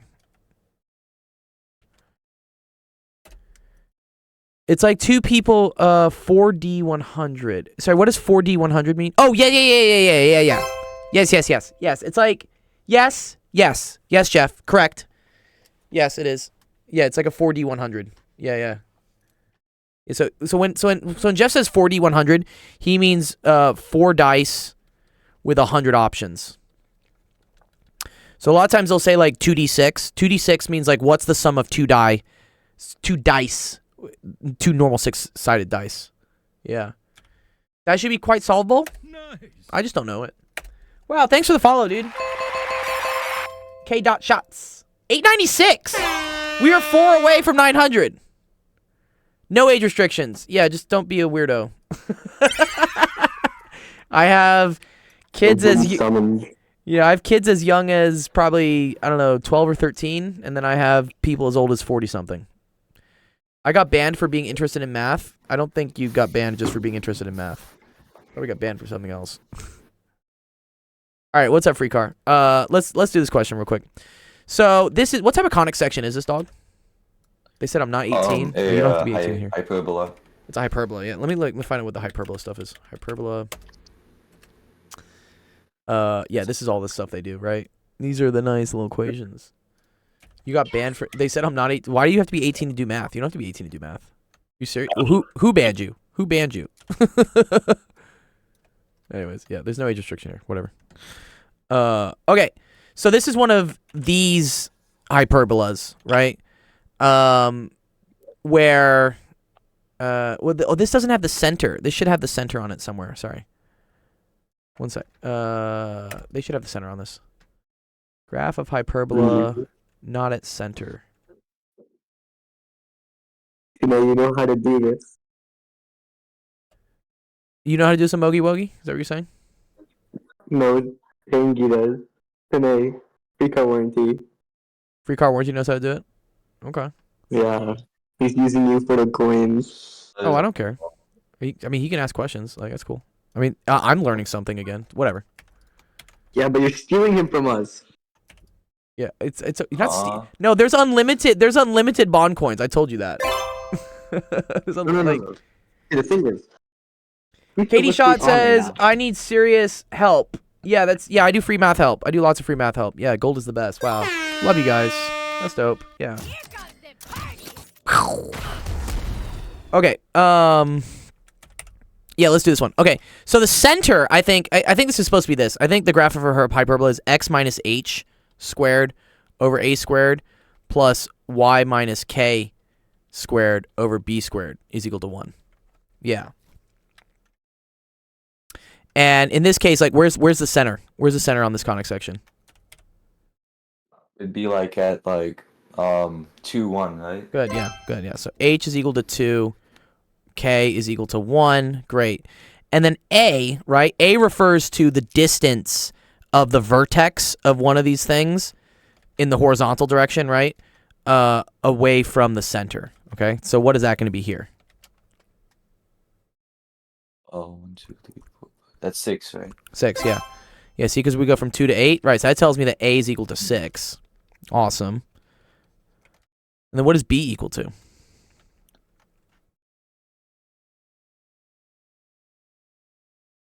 I'm assuming it's like the dot in the top, right?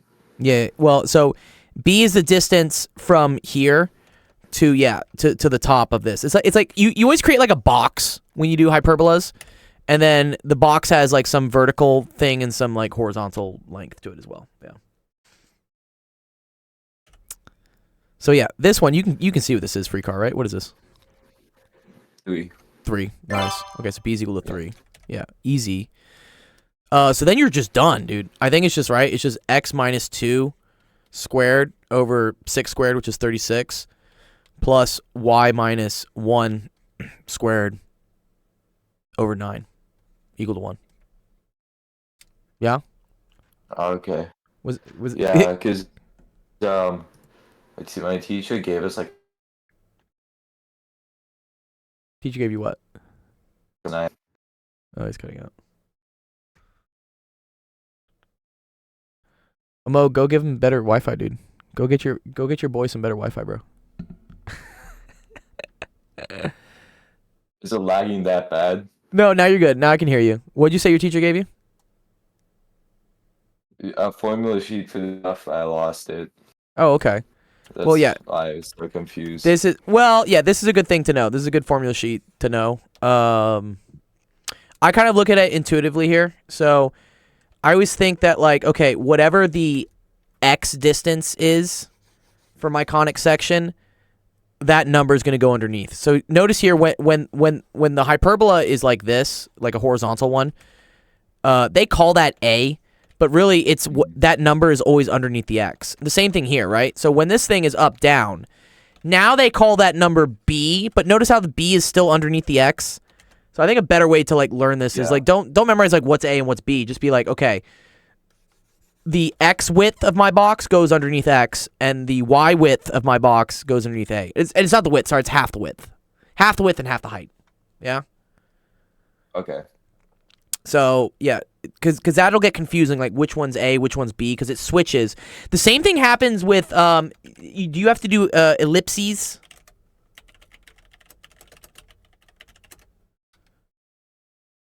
Yeah, this is the other big one that always gets asked.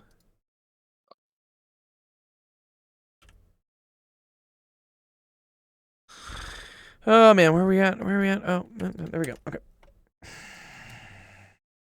You haven't to do this before? Free car? Yeah, that was in the last test. Yes, okay. So notice how here as well, right? So notice how they switch like what's A and what's B, right? How it's measured. Yeah. At the end of the day, like whatever the X width of the thing is, goes underneath the X. Right? So here, like, they call this thing B, but look, it goes underneath the X. And so whatever the height of this thing, right, is A. And then whichever one is bigger tells you, like, which way it is, right? And, like, where the focus is. The focus is always located along the longer axes. And if you want to figure out what that is, it's always C squared is equal to, like, A squared minus B squared. But if you're confused, like, which one is A, which one is B, it always just needs to be positive. So this is always, what we say is, like, it's the long axis minus the short axis. And it's not the whole axis, right? It's just the half of it. That's the way I like to remember it. Hopefully that makes a little bit more sense than just memorizing a fucking equation all the time. Cool? Yeah, I got it. You're welcome, dude. Yeah, nice. Thank you. What's up, Sir Sensation? You just wake up? Indeed. I was mentioning you earlier on the stream because we have some people that from the UK that needed help and whatnot. I was like, oh, well, I got these two great UK chaps, Noise and Sensation Black, that sometimes stream during the day for me, which is like, I guess, during the evening for them. Right now, it's like during the really late evening for you. So it is nearly 2 a.m. Nearly 2 a.m. and he just woke up. 20 to 2, isn't it? Did you ever play Dungeons and Dragons? Sensation, do you ever play like any of those stuff? I think the closest thing that I ever played to that was Warhammer.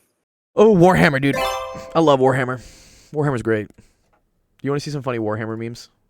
I was sending to my buddy. Did you? Yeah, did you play 40K or regular? I played 40K. To be honest, I don't remember. All I remember was it in space or not in space? Could have been both. Yeah, one sec. I need to. Games Workshop was the new game in town, and yeah, they're based in England. Yeah, no. Yeah, it was like it will have been sort of 1998 or something. So I guess it was the first shop they ever had. Oh wow. And we used to walk past it going to and from school. So. Oh, that's dope. Wow. I would have loved to seen that, dude. Yeah. Back when it wasn't too expensive. Yeah, dude, it's ridiculously expensive now. Like that game is like stupid expensive. Did I show you the models that like my friend makes and whatnot? No. Here, I'll show them to you. One sec. New login. Where's this like key thing I need? I would like to. I'm just trying to open up my chat, and it wants like use a one-time code. Sure. Okay, one sec. Where do I put pick up my work? He says. Which channel? Help screenshots. Help screenshots. Yeah, help screenshots. Yeah. Yeah, if you need to know where it is, sorry, let me show them. It's right here. Do you see this channel right here called Help Screenshots? Yeah, if you just post stuff in there. It's down here. Yeah, Not Your Friend posted something down there. Yeah, there you go. Nice. Yeah, what's up, Not Your Friend? What was I gonna show? I wanted to show. Do you want to see these, dude? Let me show you these two Sensation. You get a kick out of these. Someone's doing like AI stuff for like Warhammer. No, of course they are. But then someone I think did like look at this one. Why? The Emperor is not pleased. think somebody, whoever asked, Yeah. did that clearly needs a lesson in the law of the game. Yeah, dude. Yeah, it's too funny. I love it. Okay. Sorry, Jeff was showing me something. It's all about genetic purity. Yeah, right. The xenomorph, like Burn the Heretic and the mutant. The reason why I was saying Warhammer is because we were talking about dice. So, because Equity had asked this question earlier of like, what's the probability of like two people basically picking 4 numbers at random and the sum of those numbers being the same, and if the numbers can go from 1 to 100. And so I guess in probability, the way to represent this is to say like something D something. So I remember when I was playing Warhammer, it's like, oh, it's a 5d10, which means you get 5 dice, and the each die has an option from 1 to 10, and then you add them. So for him, he's like, oh, the cool way to represent this is as a 4D100, which means you're rolling 4 die, and each die has a possibility from 1 to 100. And you want the sum of it. And I guess there's a way to do that in math to like figure out that probability. So I think this is what Jeff posted.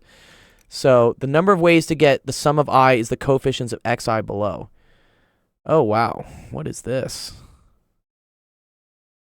Oh, reload, you made a mistake. Okay, sorry. Let me reload it. Oh my God. What the hell? I gotta. No. Oh man. Now we compute the probability for each eye. Okay, to get the coefficients. The number of ways you can get each total. Oh, okay. Okay, so he's basically computing what all the totals could be for 4 different numbers getting 4 different die getting rolled. Okay, and then you're calculating the probability. So, wow, that's all of this. This is why Wolfram is cool. So there's your answer, Equity. The probability is less than 0.5%.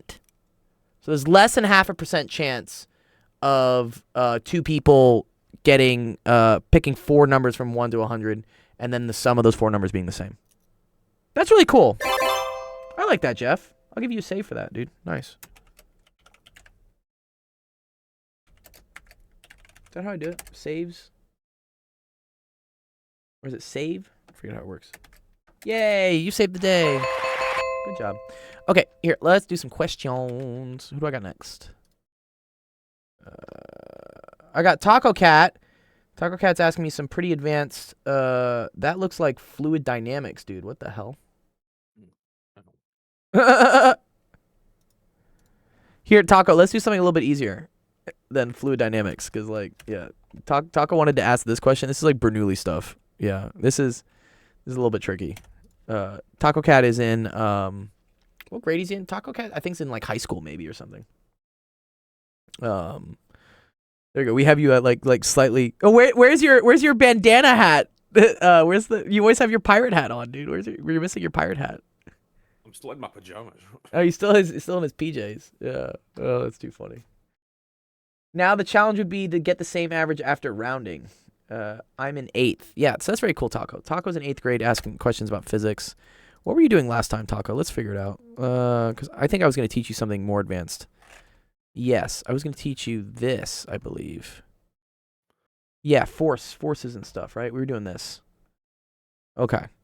I was saying pushing with a constant force. Okay, how far does the block move in 4 seconds? Yeah, these are good questions. Let's do something else. Here, Taco, we're gonna do something fun. We're gonna do. Okay. Let's say, I'm gonna do this. I throw a ball upwards. And the dog steals it. Fido, no. With an initial velocity of, let's say, 40 meters per second. What is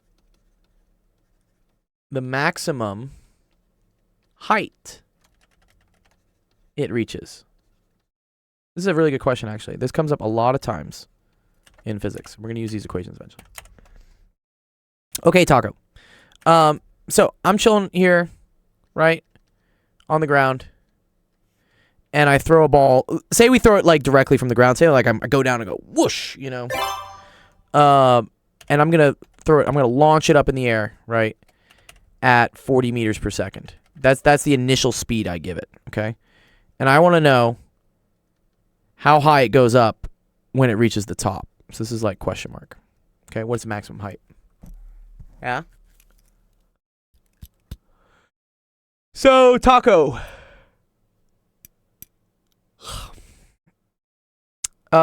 Let's try to use the kinematics equations to solve this, okay?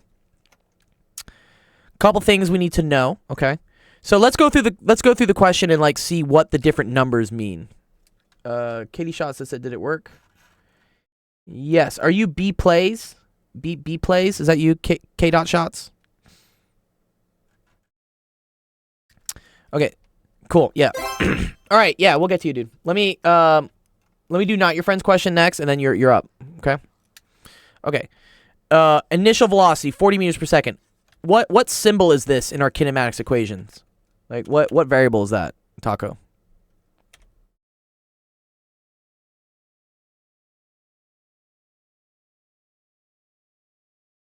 The 40.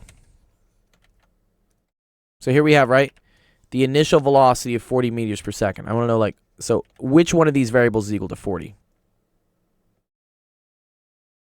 V is equal to T over S. What is T? Time and speed? V? No. VI. Good. Very good, Taco. Yes, this is the initial velocity. VI. Okay. Cool.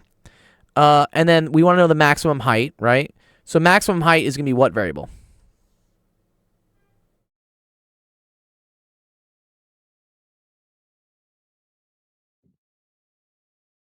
It's kind of like a distance that it travels, right? Maximum height's like how far it moves. Yeah. Which one of these variables do we use for like? Yes, Jeff did solve the problem. Yeah, he said it was point. It's 0.5%. It's like 0.5%. So Taco, no. So the maximum height it reaches, this is going to be delta x. So we're going to say delta x, and that's what we're trying to figure out. In reality, what we're really trying to figure out is delta y. Right, because usually this is the x direction, and this is the y direction. Am I able to explain? Kind of. The picture has a poop emoji. I do see it. Yeah. Okay. Here, let's take. Let me get. Where was Jeff? Posted it somewhere. Where was it? It was here. Here, try looking at this Mathematica code, equity. Wait, what? Why can't I put paces? That's what it is. That's the code. He used a numerical way to solve it. I put 3 pictures. It only shows 2. Oh, try putting the 3rd picture. You have to just submit pictures. If you try to put text in there, B plays it won't let it happen. Yeah. So delta y is what we're looking for. Okay, good. Now, here's another bit of information, Taco. Because this thing, right, is flying up in the air, right? We're going to launch it up. It's going to go whoosh, right? What do we know is going to happen when it reaches its maximum height, right? What happens at the maximum height in terms of maybe like the velocity?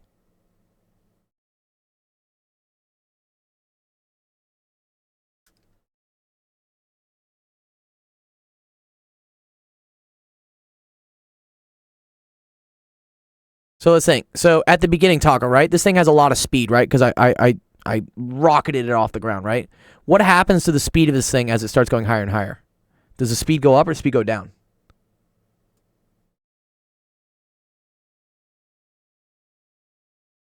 It goes down, yeah. So the speed goes down, and then what happens to the speed when it hits its maximum height, when it goes up as high as it's going to go?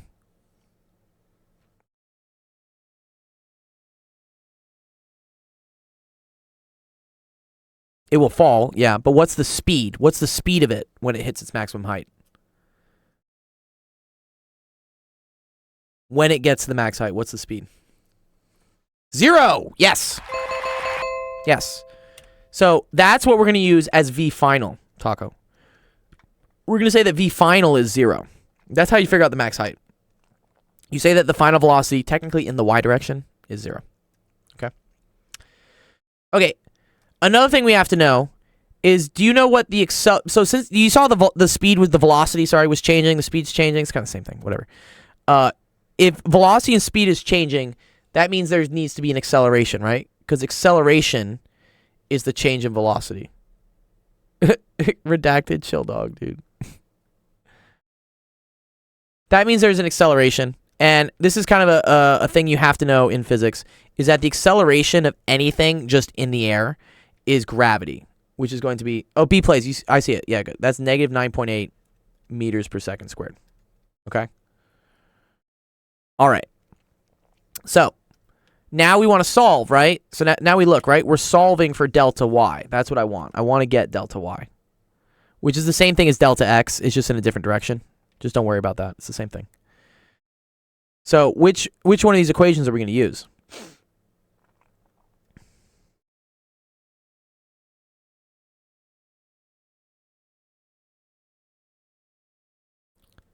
Let's say it's equation 1, equation 2, equation 3, equation 4. I'll throw out this cheap photo of time. Oh no. What's up, Ethan?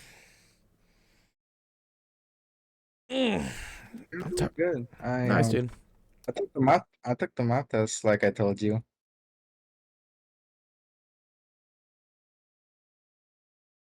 And honestly, I really have to say it was kind of easy. Nice, dude.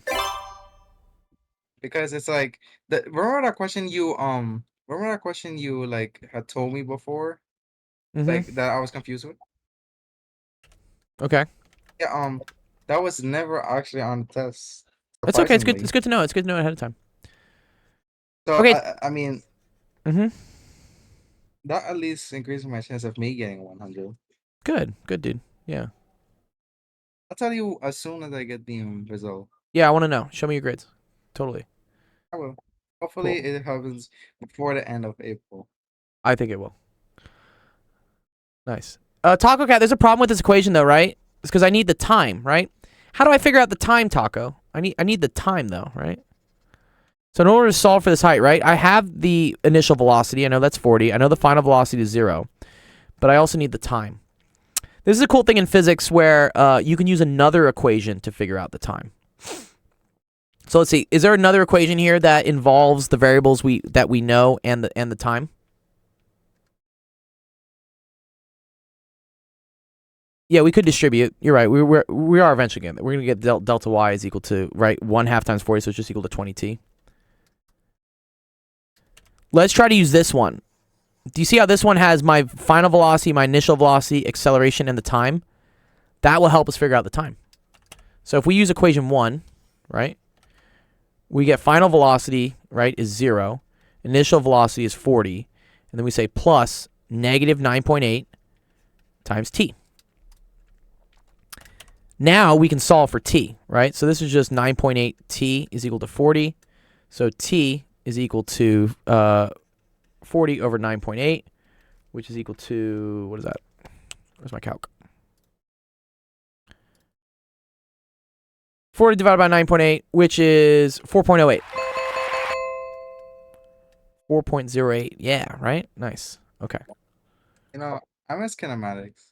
Yeah, kinematics is cool. So now you can just plug this in, right? So you get delta y is equal to 20 times 4.08, which is going to give you, I believe, 81 point... Let's see here. Let's just multiply this by 20. Yeah, 81.63 meters. And you're done.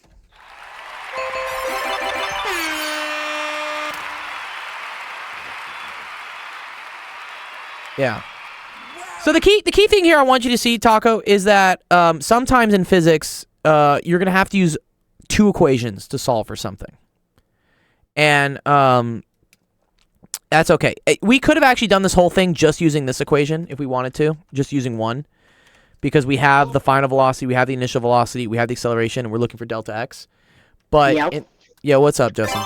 But in this case, if you wanted to use this equation, you then need to use this one to solve for the time, and then plug it in. It's okay. You would have gotten the same answer. That's how it works. Well, honestly, I wonder who were the people who found these equations for kinematics? Isaac Newton.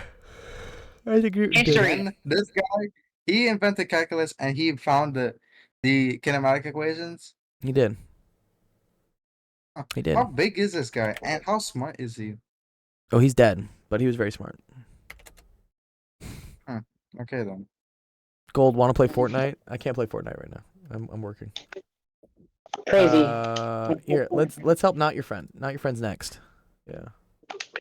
We got so many people up at the You know, stage. I actually wanted to go over one of the questions in my math test, if Okay. you don't mind. Yeah, well, give me a second. I got to go through a lot of other people's questions here first.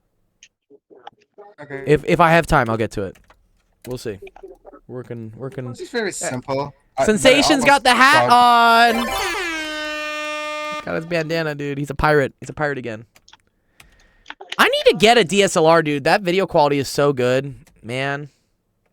I need to Yeah, get but one. it turns itself. The weird thing is, it's not actually doing anything. This is just the live output. Yeah. It's the raw there's no way to do HDMI. it. It's the raw And, HDMI. it turns itself off after every half an hour, so don't cheap out like I did. Yeah, well, I think if you get a dummy battery, it shouldn't shut off. Or is it like overheating? No. It's built into the firmware. Oh, It that's has to turn garbage. itself off after half an hour. That's okay. Oh damn. Yeah, don't worry, K dot shots. We'll do yours next. Let me help out Not Your Friend first. What's this out? I've never done this. Use a drone before. Where's K dot? Why are butt pirates butt pirates? Butt pirates? What? Excuse me. Because they just are. Ah! Fools. Why are butt pirates butt pirates? Because they just are. Fruits. Oh my god. Someone was showing me that like apparently like there was some like Chinese woman that was like the biggest pirate of all time. You see this? Chinese woman, biggest pirate. Why is his name like Seen one of that? The Pirates of the Caribbean movies. Yeah, Zheng Yao Shao. Yao Sao. Jing Yi Sao. Was a Chinese pirate from 1801 to 1810. She married a pirate named Zheng Ji at 26, and apparently her fleet was composed of 400 junks and between 40,000 and 60,000 pirates. That's crazy. So basically, the Chinese. This is just basically like the Chinese military was a bunch of pirates.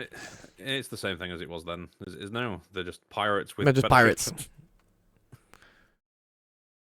Why is your name? Why is his name? His name is just I'm Not Your Friend. It's okay. It's just what's his name. I don't judge his name as long as his name isn't like something racist. I'm okay. Hey, what was? Racist. So K-Dot says, what was your degree in college physics? My degree is in physics. Okay, pentagram is a regular pentagon with all of its sides. Blah blah blah blah blah blah blah. Cool, is a regular pentagon. So all the sides extend to the point of intersection. Okay, so like this is equal to this, equal to this, equal to this. Okay. If AP to PQ is equal to M to 1. Okay, so we're saying... Okay, this... All right, one second. I need to put some colors. So AP... Yeah, what's up, Sensation? Nice. Yeah, you always want to be like kind of in the center of the screen if you want it to show up correctly on my stream. Sensation, you got to be... Yeah, you can't be like cocked off on the side. I know it looks artsy, but like it's just how the thing works. What's that link? Yeah, that's all my stuff. It's not sus, K dot. That's literally me. It's actual education. Wow, another follow. Thank you, Enyini. What are we at? 897? That's dope. Woo! Getting closer. We might hit 900 today. That'd be cool. Closer. All the kids are gonna go like create alts or something. Yes, don't do that. Yeah, don't do that. I need real followers, please. Okay. Okay, so we say that this to this, right, is M to 1. So this over this is equal to M over 1. Okay. What is the ratio, the area of the pentagram to the area of the pentagon? A, B, C, D. Oh, okay. Cool. Huh. Okay. So they want the area of this whole thing to the small thing, to the pentagon. Like, this is the pentagon, not the military establishment. Yeah, okay. I need to remember what the area of a... Well... Let me think here. It's kind of a tricky question. What is the area of... So I can kind of figure out what the area of the pentagram is going to be, because it's just going to be the area of the pentagon plus the area of these triangles, which I don't think are going to be too hard to find because they're isosceles, right? These are all isosceles, and I know the length of them. So yeah, we need some equations. I need some equations. So here's the area of a pentagon. Oh, okay. There you go. A is equal to 1/4 5 times... Dude, what is this equation? But cool. Okay. I don't know, like... burns. It burns, dude. This does burn, dude. So this is the pentagon. No. I don't know why that is, but it is. I'm sure there's some way to like break it up. So pentagon. Pentagon. And then let's see what like the area of pentagram. No, okay. Area of isosceles triangle. Yeah, what if I just want it with... So I want it just with the areas in the base. Which I could figure out. I just don't want to do it. That's the one thing I never understood about American mathematics. Everything seems to be very abstracted away. What do you mean it's subtract? What do you mean abstracted away of sensation? Well, if we just see my eyes. Yeah, you're just like you know that one character from Home Improvement, you know, where he's always like over the fence. Yeah. So in any geometry question, which isn't a thing on its own here, sure. The point is, there's always sort of numbers involved. If you why are we dealing with just variables? Why are we just dealing with variables? You mean? It's all of the how can I put this? All of the application has been stripped away. Yeah, well, mainly because it's easier to grade. So in this example, what we have here, right, is I have everything in terms of variables. So it's cool to see how the relationship works, right? So I'm saying that like if this to this is some ratio of m to 1, then the ratio of the areas goes as another thing, which is cool. Because then I can see relationships. I can see, for instance, if I double this, this quadruples. If I triple this, this quintuples or whatever. If I just have raw numbers here, I can't see the trends. Like I can't see the relationship. The variables let you see the relationship. Maybe it's also because this is what we would be doing at A level. Sure. Yeah. No. And no. That is. Yeah, you're not. Yeah. Exactly. Yeah. In America, in like middle school, even high school and whatnot, you're dealing with numbers and you're calculating things. When you get to college, you're not allowed to have a calculator on the exam because you're basically just using variables for everything, and it's all manipulation. So it starts testing a lot of like your algebraic skills, which you're about to see. This is about to be some serious algebra skills here. What were you saying, Sensation? Oh, we had a diagnostic test. Okay. One of them was a calculator paper. Okay. And none of the questions were calculator worthy. If that makes any sense. Sure. Just kind of weird algebra stuff, and it was like, why is this in the calculator paper? Yeah. Why do we even have that? Yeah. Yeah. Well, they do it as like there's like a false sense of security, I guess, or something, right? Sorry, I'll stop bugging you now. No, you're good. I like it. I like the stories. You're good. Let me just crank this one out for Not Your Friend. Not Your Friend, do you see what I'm doing? By the way, Not Your Friend, are you following at all? Just make sure. Yeah, okay. So what I'm noticing here, right, is that the area of the pentagram, right? So if we say here, right, so the pentagram is going to equal the pentagon, or let's just do this. I'm going to call this A5, or what is a pentagram? Wait, wait, a pentagram's also a 5-star thing, but oh fuck. That's a pentagram. So pentagrams and pentagons all have 5 things, right? But a pentagram has like 5. It's a 5 shaped star, or whatever, 5 pointed star. Yeah. Oh. Okay. All right. Okay. A pent is equal to a. I'm going to say this. Pentagon. Well, God damn it. They're the same thing. It's pentagon, pentagram. Okay. A gram is equal to a gon plus 5 times the area of the triangles. A tri. This is what I'm going to say. Area of the pentagram is the area of my pentagon plus the 5 times the area of all the triangles. All right. And I want the ratio of the area of the pentagram to the area of the pentagon. Okay, so the area of the pentagram, right? Remember, that's agon plus 5 A triangle divided by the area of the pentagon. Okay, so that's going to be area of the pentagon. All right. And then what I know, right, is that AP. So I know that the green thing, right, AP over PQ is equal to M over 1. It's just equal to M. Okay, cool. So what I want to do is try to get everything in my formulas here in terms of AP over AQ. And so anytime I see an AP, I probably want to divide it by AQ. Or every time I see an AP, I want to divide it by PQ so that I can replace that just with an M. So let's look for the pentagon, right? So the pentagon, right, in this case, right, it's equal to 1/4 5 square root of 5 times 5 plus 2 square root of 5 times A squared, where A squared is this. It's this amount. It's the PQ, which we already said that, okay, well, PQ is just like 1. So A in this case is equal to 1. So for the pentagon, right, so area of the gon, right, is going to equal to 1/4 square root of, this is going to be 25 plus 10 root 5, which, Jesus Christ, that's a mess. I don't like that. Okay, that's all right. And then let's look at the triangles, right? So each one of these triangles, right, this is going to be equal to M, right, because this is AP.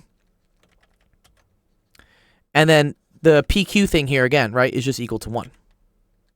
All right? So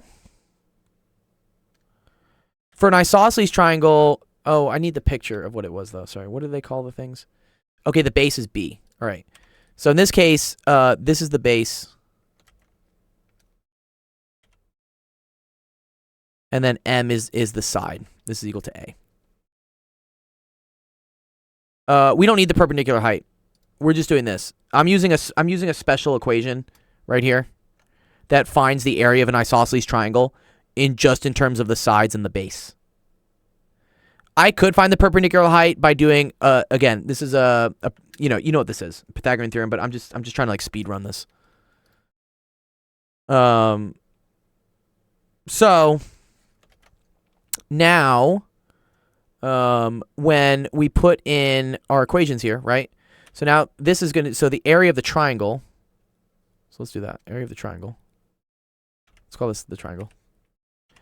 So area of a triangle is going to equal to 1/4, B is 1, and this is going to be the square root of 4M squared minus 1. Okay. All right. So now I need to hope that this turns into something nice. I don't know if it's going to. Because I have the area of this times this. Okay, so that's going to be the pentagon, which is this, plus 5 times this. So that's going to be 5/4 square root of 4M squared minus 1. To the area of the pentagon, which is this. Okay. I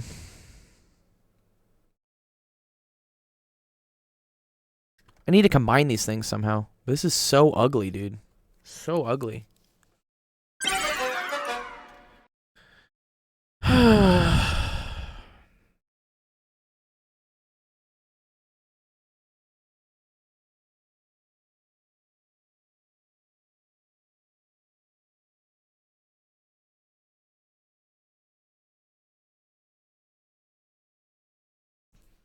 K-Dot Shots, what part of the US are you in? Are you in the US?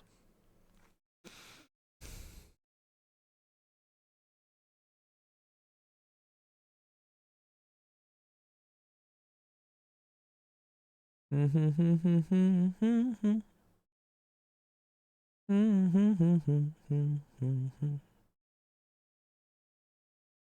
P over PQ is equal to M over 1.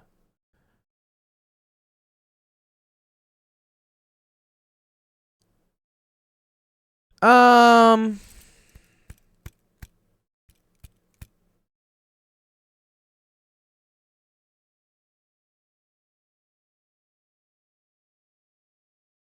don't think you can combine these, right?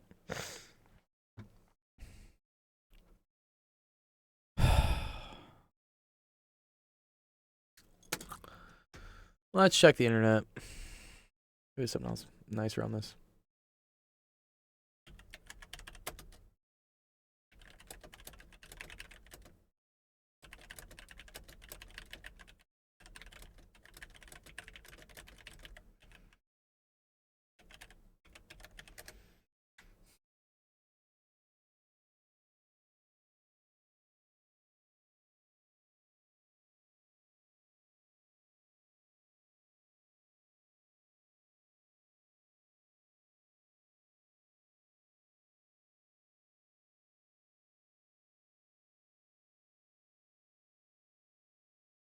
Oh. Oh, very interesting, actually. This may help us out. This is actually pretty cool.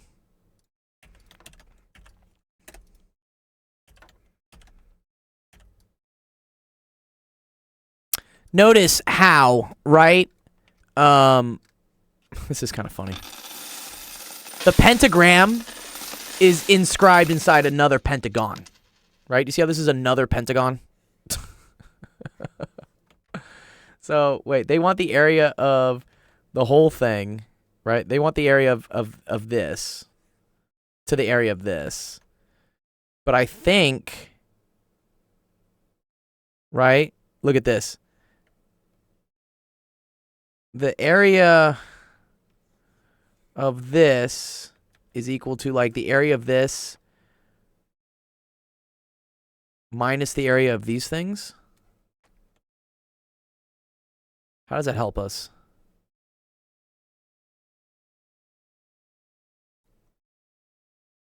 Yeah, it's kind of cool how this works.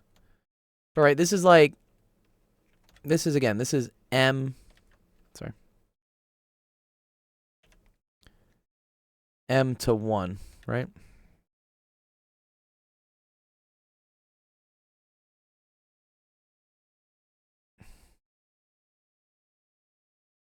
Okay, then what's the area of this? Ooh, okay. Okay, I think I can get this.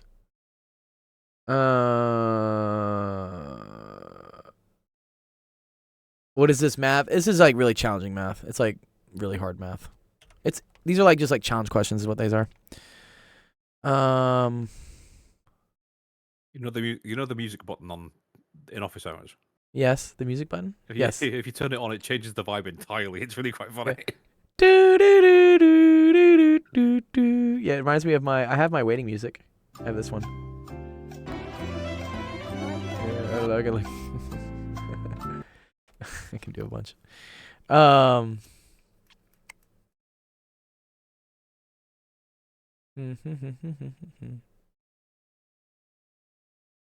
I see something where it's like, I see something, man, where it's like, it's the area of the big pentagon minus the area of the small pentagon is like the pentagram, but not, or minus like, these are isosceles triangles as well. But then what is this side then? I could do law of cosines on this if I really wanted to, right? Because this is M. Right, by definition, this is also M. And then what's this angle? Well, this angle is the same as the interior angle of a pentagon, which a pentagon is 5-sided, so that's 5 minus 2 times 180, okay? So that's 3 times 180, so that's 540 degrees is the total interior angles of a pentagon. And then 540 divided by 5 is 108. Okay, so this is 108 degrees. So yeah, I could figure this out, but ew, that's gross. Let's just say, for instance, I have this side. Let's just say I figured it out. I figured out this side is C, right? Then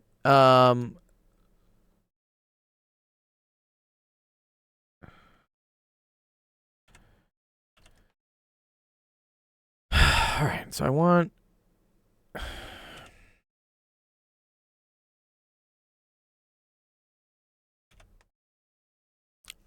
I'm just gonna call it a star. Area of the star. All over the area of the pent. And then. Stars. But then, like, is area of super pent.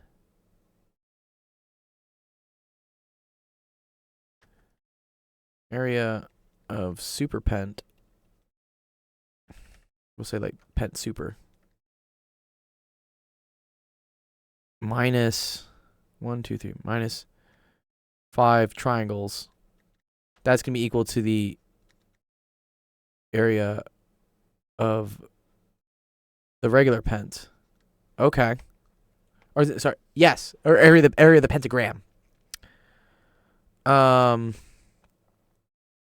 the 5 triangles from, what was it for an isosceles? Is this equation. So it's 1/4. So the area of a single triangle, right? Triangle is equal to 1/4. That's going to be C. And then that's the square root of 4m squared minus c squared.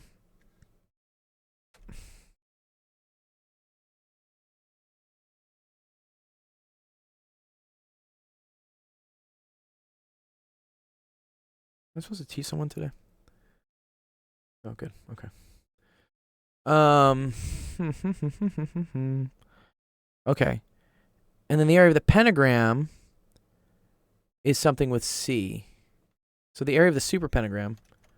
Okay, because the area of this, we figured out what that was, right? What was the area of that small pentagram? Area of the pentagon. Oh. Well, we did it in terms of 1.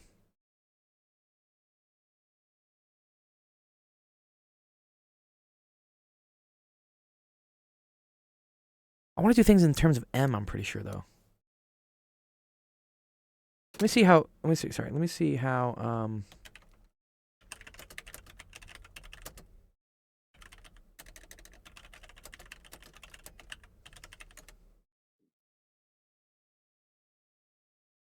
oh, is that a squared outside?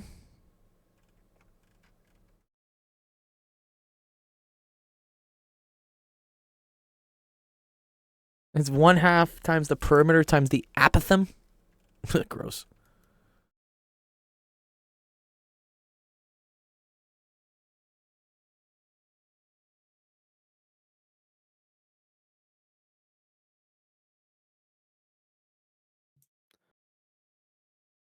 Also, these I've never people. heard that word before. Apothem, yeah, it's like the thing that goes from like one side to the center. Also, I don't like when they do this because I can't see if the S is inside the square root or not. I assume it's not. Yeah, yeah, because area has to be squared. Okay, so area goes as the side squared. Is this homework or something? No, this is just a challenge question. And the side's going from 1 to C. Where, yeah, I mean, C squared is equal to M squared plus M squared minus 2M squared. And then it's like cosine of 108. Which is, just not, it's not very nice. All right, I gotta call this one because, like, yeah, I'm running out of time. Sorry, not your friend. I can't figure this one out. If anyone else, like, on my stream wants to, who really wants to, like, try to do this, please go for it. Yeah, I do not know how to do this one. I'll still give you a point because you challenged me. But maybe we'll give this one to Penn Center or something. Yeah, I've been hitting my. I'll hit my brain against the wall for 20-30 minutes and then I'm fucking done. Also, I know this is not like a homework question. This is like some probably stupidly hard like math challenge question that's on like a Pascal thing or something. Yeah, which I just can't figure it out.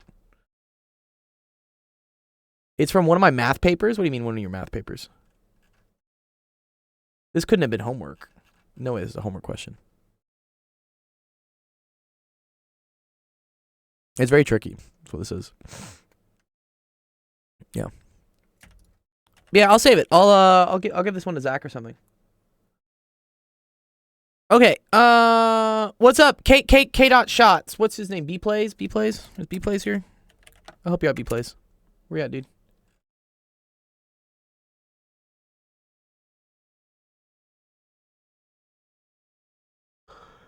Looks like he's got a big math assignment. Let's see if he's still here. Oh yeah, I'll give you 2K. That's fine. No, you're fine. I'll give you 2K. Yeah. Well, didn't I give you 2K? Did you ask a question yesterday? Oh, you didn't? Okay, fine. Sure. Well, that didn't work.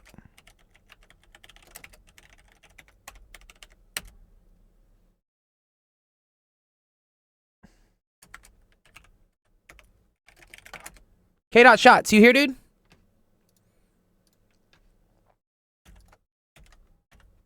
Let me clear this. Whilst we're waiting, I should point this out. What's up, dude? Once the stream is over, God, that looks so blurry now. Once the stream's over, I'll be hanging around in office hours to take any questions on computer science, basic mathematics, and language if anyone's got any questions. Yes, Japanese too. Y'all want to learn some Japanese? Come learn with Sensation Black, dude. He's gonna be speaking some Japanese. Yeah. I'll try and keep it simple for the layman, unless you want it to be complicated, and then we can do that too. Konnichiwa. Konnichiwa. Konnichiwa. Let's see. What happened to K dot shots, dude? Where's K dot shots, dude? My guy, dude. Where'd he go? Dun, dun, dun, dun. This is kind of funny. I love these little salary choice questions. These are always fun. It says you missed the summer youth deadline and your parents are on your back about getting a job, dude. What? A little child labor here. What? So to get them to leave you alone, you found an ad for a job at Miss Kids Tech Company that mainly entails sitting in an office all day and doing nothing for 30 days. What is this, like a Mr. Beast challenge? What the hell? You wonder, what is this? 2 days later, you go to the interview. Miss Mello says a little about the job, except you have a choice for your salary. Option 1, 2 cents on the first day, 4 on the second, and double your salary every day for 30. Okay. Option 2 is earn exactly $1,000 a day for 30 days. Which options would you choose, and what made your choice? This is a great question. I love this one. This has to do with exponential growth. Pretty cool. I was going to say, this sounds like the chessboard question. It is. Yeah, it is. It totally is. All right, let's paste in his other thing.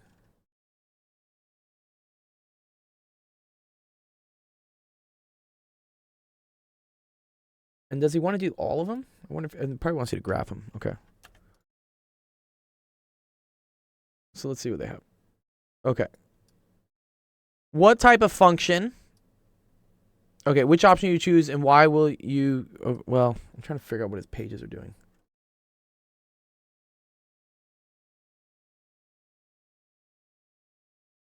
Yeah, I already see that. Okay, this is the other page.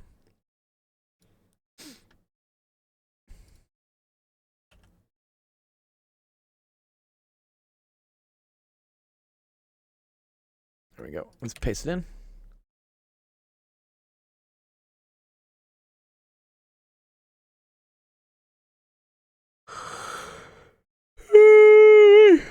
I need some coffee.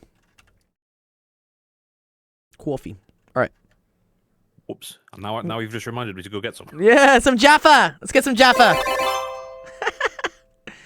All right, create a table for your potential income for the first week you're on the job. Must label it. Don't just use X and Y.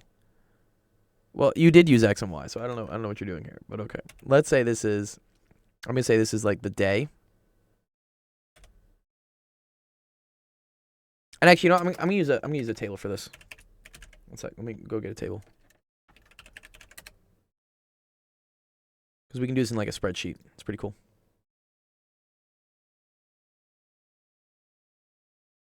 So we're going to call this like day. And we're going to call this salary. Right? And so, right, on day 1, you get 2 cents. On day 2, you get twice that. And so let's go this plus 1.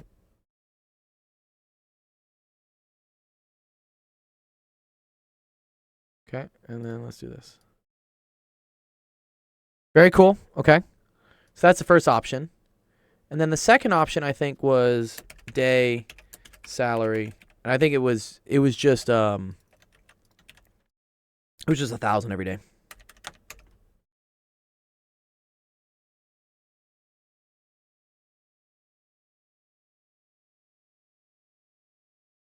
Your potential income for the first week. Yeah. Okay. And then what we're going to do is we're going to say like the total. It's pretty cool. So we're going to say total. We're going to say equal to sum. This is a cool way to do this. This is why Excel is super powerful. Because you can just have it do this stuff for you. It's really cool.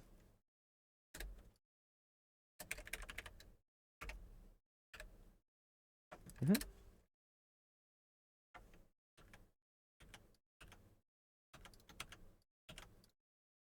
Okay. So here, this is option 1.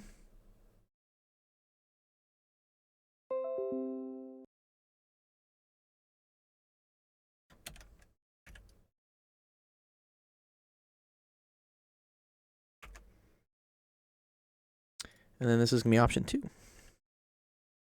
So right now it looks like option 2 is really what you want, right? Because, bro, you make $7,000 at the end of the week, right? That looks pretty cool. Compared to this other job, dude, you only make $2.54. I guess sucks.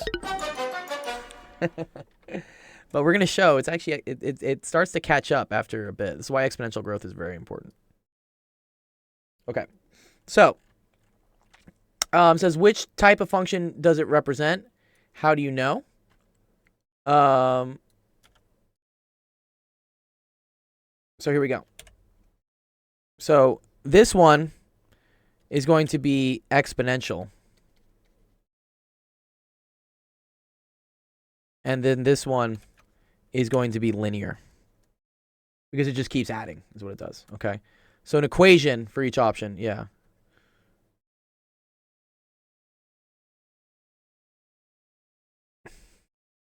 So, like, if you're doing this, you'd probably be like, option 1,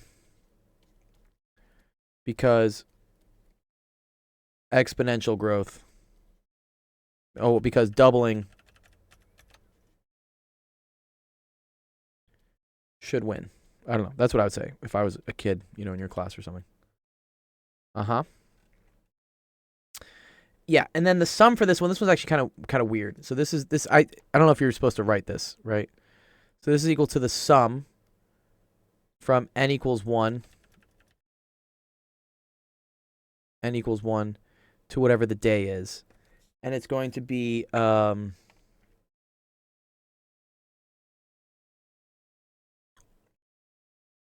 is it? 0.2 0.02 to the n.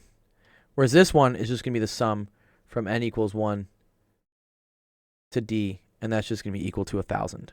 Because you're just adding 1,000 every single time, right? Here you're adding 2 cents, and then, and you're doubling it, sorry. So doubling it, sorry, is times 2 to the n minus 1. That's what this is. Yeah. Using equations above, find it for the 15th, 20th.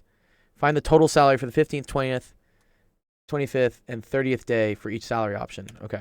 So you can say right here. So for option 2, this is easy because you just get $1,000 every day, right? So here, option 2. Let's put this in green, I guess, right? Option 2. So like 15th, 20th, 25th. Or actually here, let's do this in Excel just because it's nicer. Let's do it this way.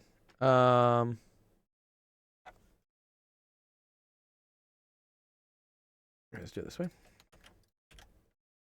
Then we're going to say total salary.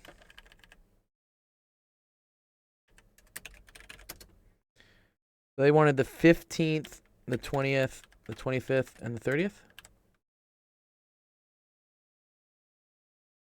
15th, 20th, 25th, and 30th. Yeah, good. And 30th. Yeah, and then this, we're also going to do here. Okay. So this is just going to equal to this, whatever this number is, times 1,000. Because whatever amount of days you were there, that's the amount of like money you get. So if for 20 days, you got 1,000 every day, you get 20 times 1,000. And same thing here. Same thing here. Okay. This gets a little weirder. Which is why I'm gonna expand this out over here, so you can guys see what I'm doing. So we're just gonna expand this all the way down to day 30. Yeah, this is where it gets really crazy. Yeah, look at this. So look, yeah, on day 7 you're only making $1.28, right? But by day 15, now he's paying you $300. By day 20, now he's paying you 10 grand. Like, this becomes more and more and more and more, right? So here, if we do it this way, this is actually pretty cool. No. So on day 15, it's equal to this. Oh, wait, we need to paste a special value, right? On day 20, it's equal to this. On day 25, it's equal to this. And on day 30, oh, we got to go one more. It's this. You're getting like you make like $1 million. Or what is that? That's more than $1 million. What? Yeah, that's $10 million. I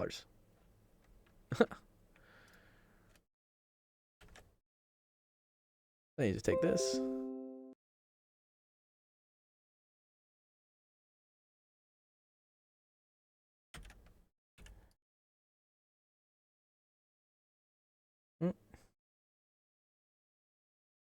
That's option 1.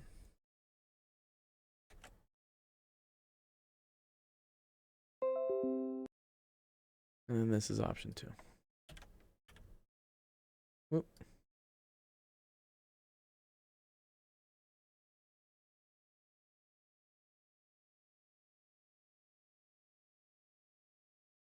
Oh, and then you could graph them. I don't know if you wanted to graph them, but it's a pretty good way to see it.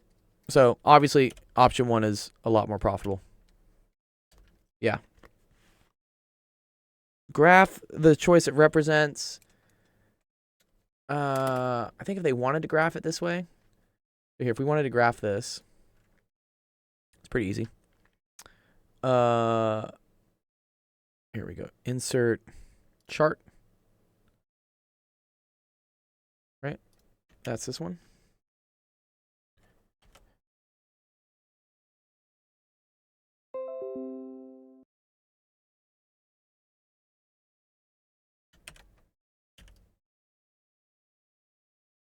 So this is option 1.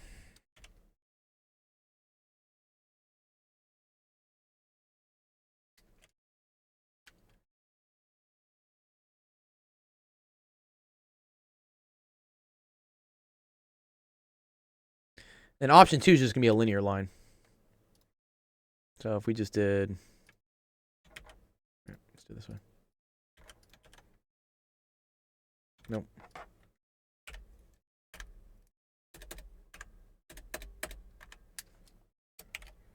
Yeah, let's just drop it down. Drop it down. No, keep going.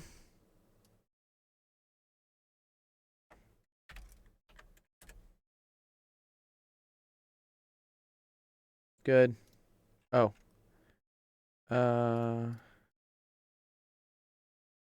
Oh, we need the running total. Oh, how does that work? Wait. Oh, actually, oh no, this is wrong. Ooh. This is the amount you make. Sorry, total salary is different. Total salary up to 15 is gonna be this. 655.34. I see. I need to do the sum. I need to do the sum of it.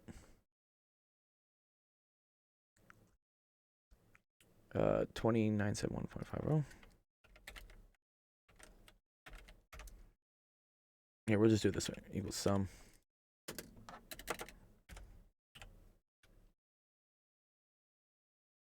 And then it's going to be 1 to 25.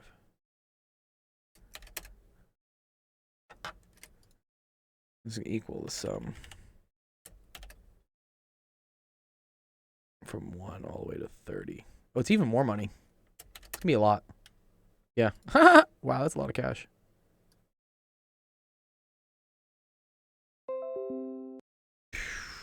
Okay, no, give me the cash. Give me the cash. Give me the cash. It's a lot, actually. Wow. Because I forgot I had to add up the total of them, not just the amount they get paid that day. Yeah, there you go. There you go. And then I don't know. You can do the graphs if you want, but that should be pretty good. Okay, K-Dot. Here, I'm going to send this to you.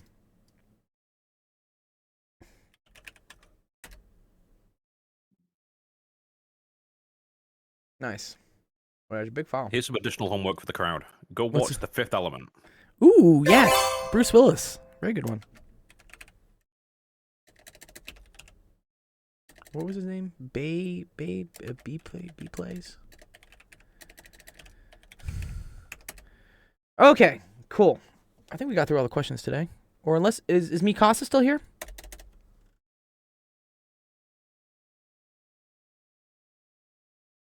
Copilot solved it. What is Copilot? Talking about this question?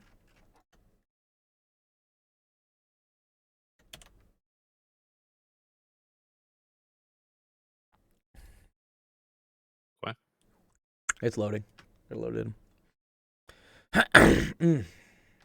Okay, let's see. Define the ratio. Okay. Assign area of a triangle. Uh-huh.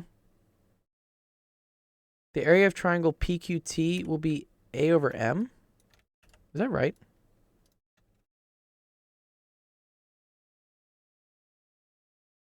PQT. Wait, so they're saying this triangle will be A over M. What?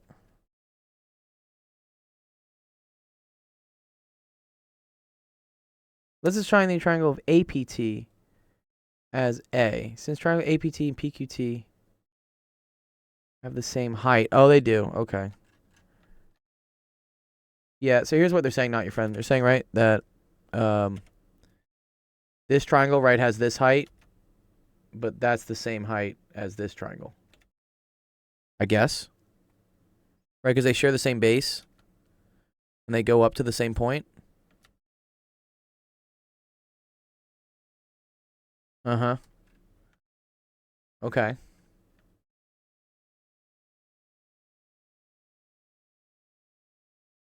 Yeah, the areas would be A to M. Yeah, okay. Notice that PQT and RTS are congruent. Okay, so they're breaking the pentagram into this. Into RTS are congruent. A of M. By symmetry, the rest of the triangles are all equal to A. Yeah, but then you have to do QRT. Yeah, you have to do this triangle.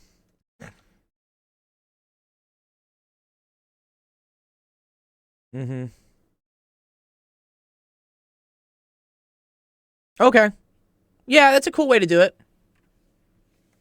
Yeah, so I mean I was trying to brute force this question by like figuring out you know, what the areas of these things were. But yeah, they basically said that like, look, so this thing, right?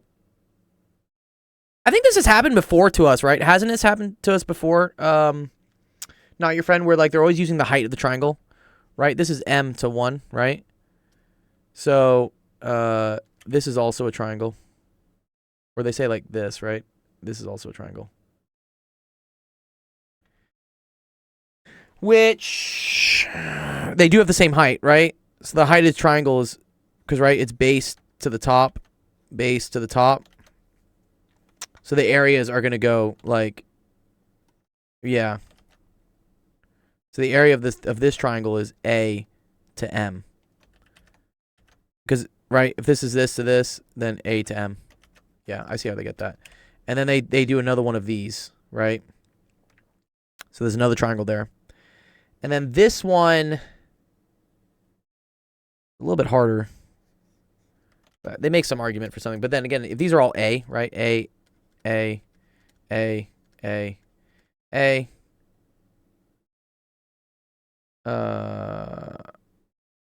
Well, let's see how that works. Sorry. So it's M over A. Or no, sorry, they're calling this thing angle A. Sorry. Are they calling that thing the measure of A?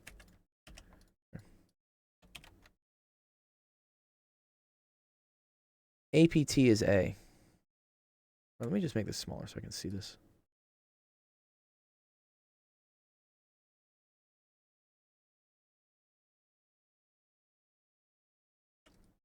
APT. Oh, so they're calling this A. Right, so A over M is equal to the area of triangle PQT will be A over M. Yeah, okay, so A over M is equal to, let's call this like C, right? C over 1, right? Okay.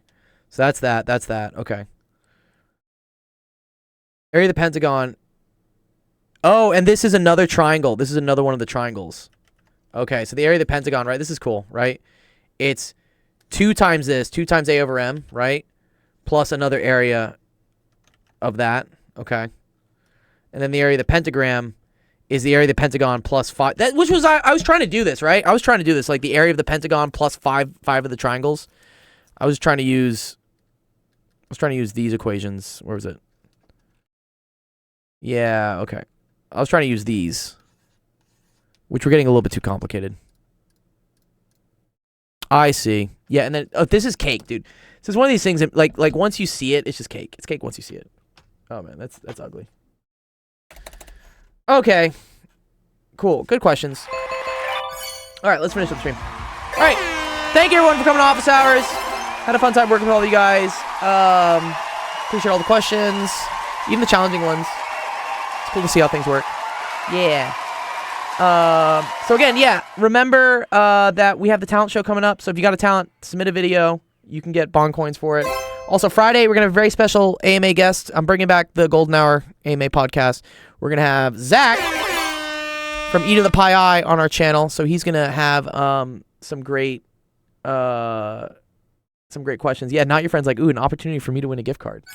Yes, you are the champion. Yeah, I miss it too. Yeah, sorry. I had a couple things. I had like my birthday, I had a show, and then like, yeah, a bunch of stuff. Back shots, yeah. Stop.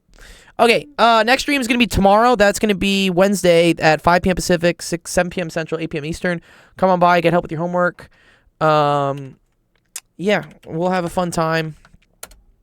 Any other questions, you know where our Discord is. Just hit it up. Thanks we got very close to 900. Wow, we're at 897. That's very cool. Let me see. Who else is doing stuff? Oh, are you streaming, Sensation? Can I just raid your? I'm doing office hours and. Oh fuck yeah! All right, here. So we're just gonna go raid Sensation's channel. So yeah, if you want to keep asking any questions about like Japanese, computer science, video games, or whatever, like Sensation's got a cool stream. Go say hi to him. He's a great partner of ours. Good friend. Random questions. Random questions. You want to ask us about life and stuff? Like Sensation's got it. Yeah. Cool. Yeah. So yeah, go say hi to Sensation for us. That's so very old. If you're in the Discord, just hang around. I'm not gonna end the stage, so you can just chill on the stage. Cool. Okay, cool. All right, cool. All right, I will see you guys tomorrow. Have a great rest of your Wednesday. Peace out.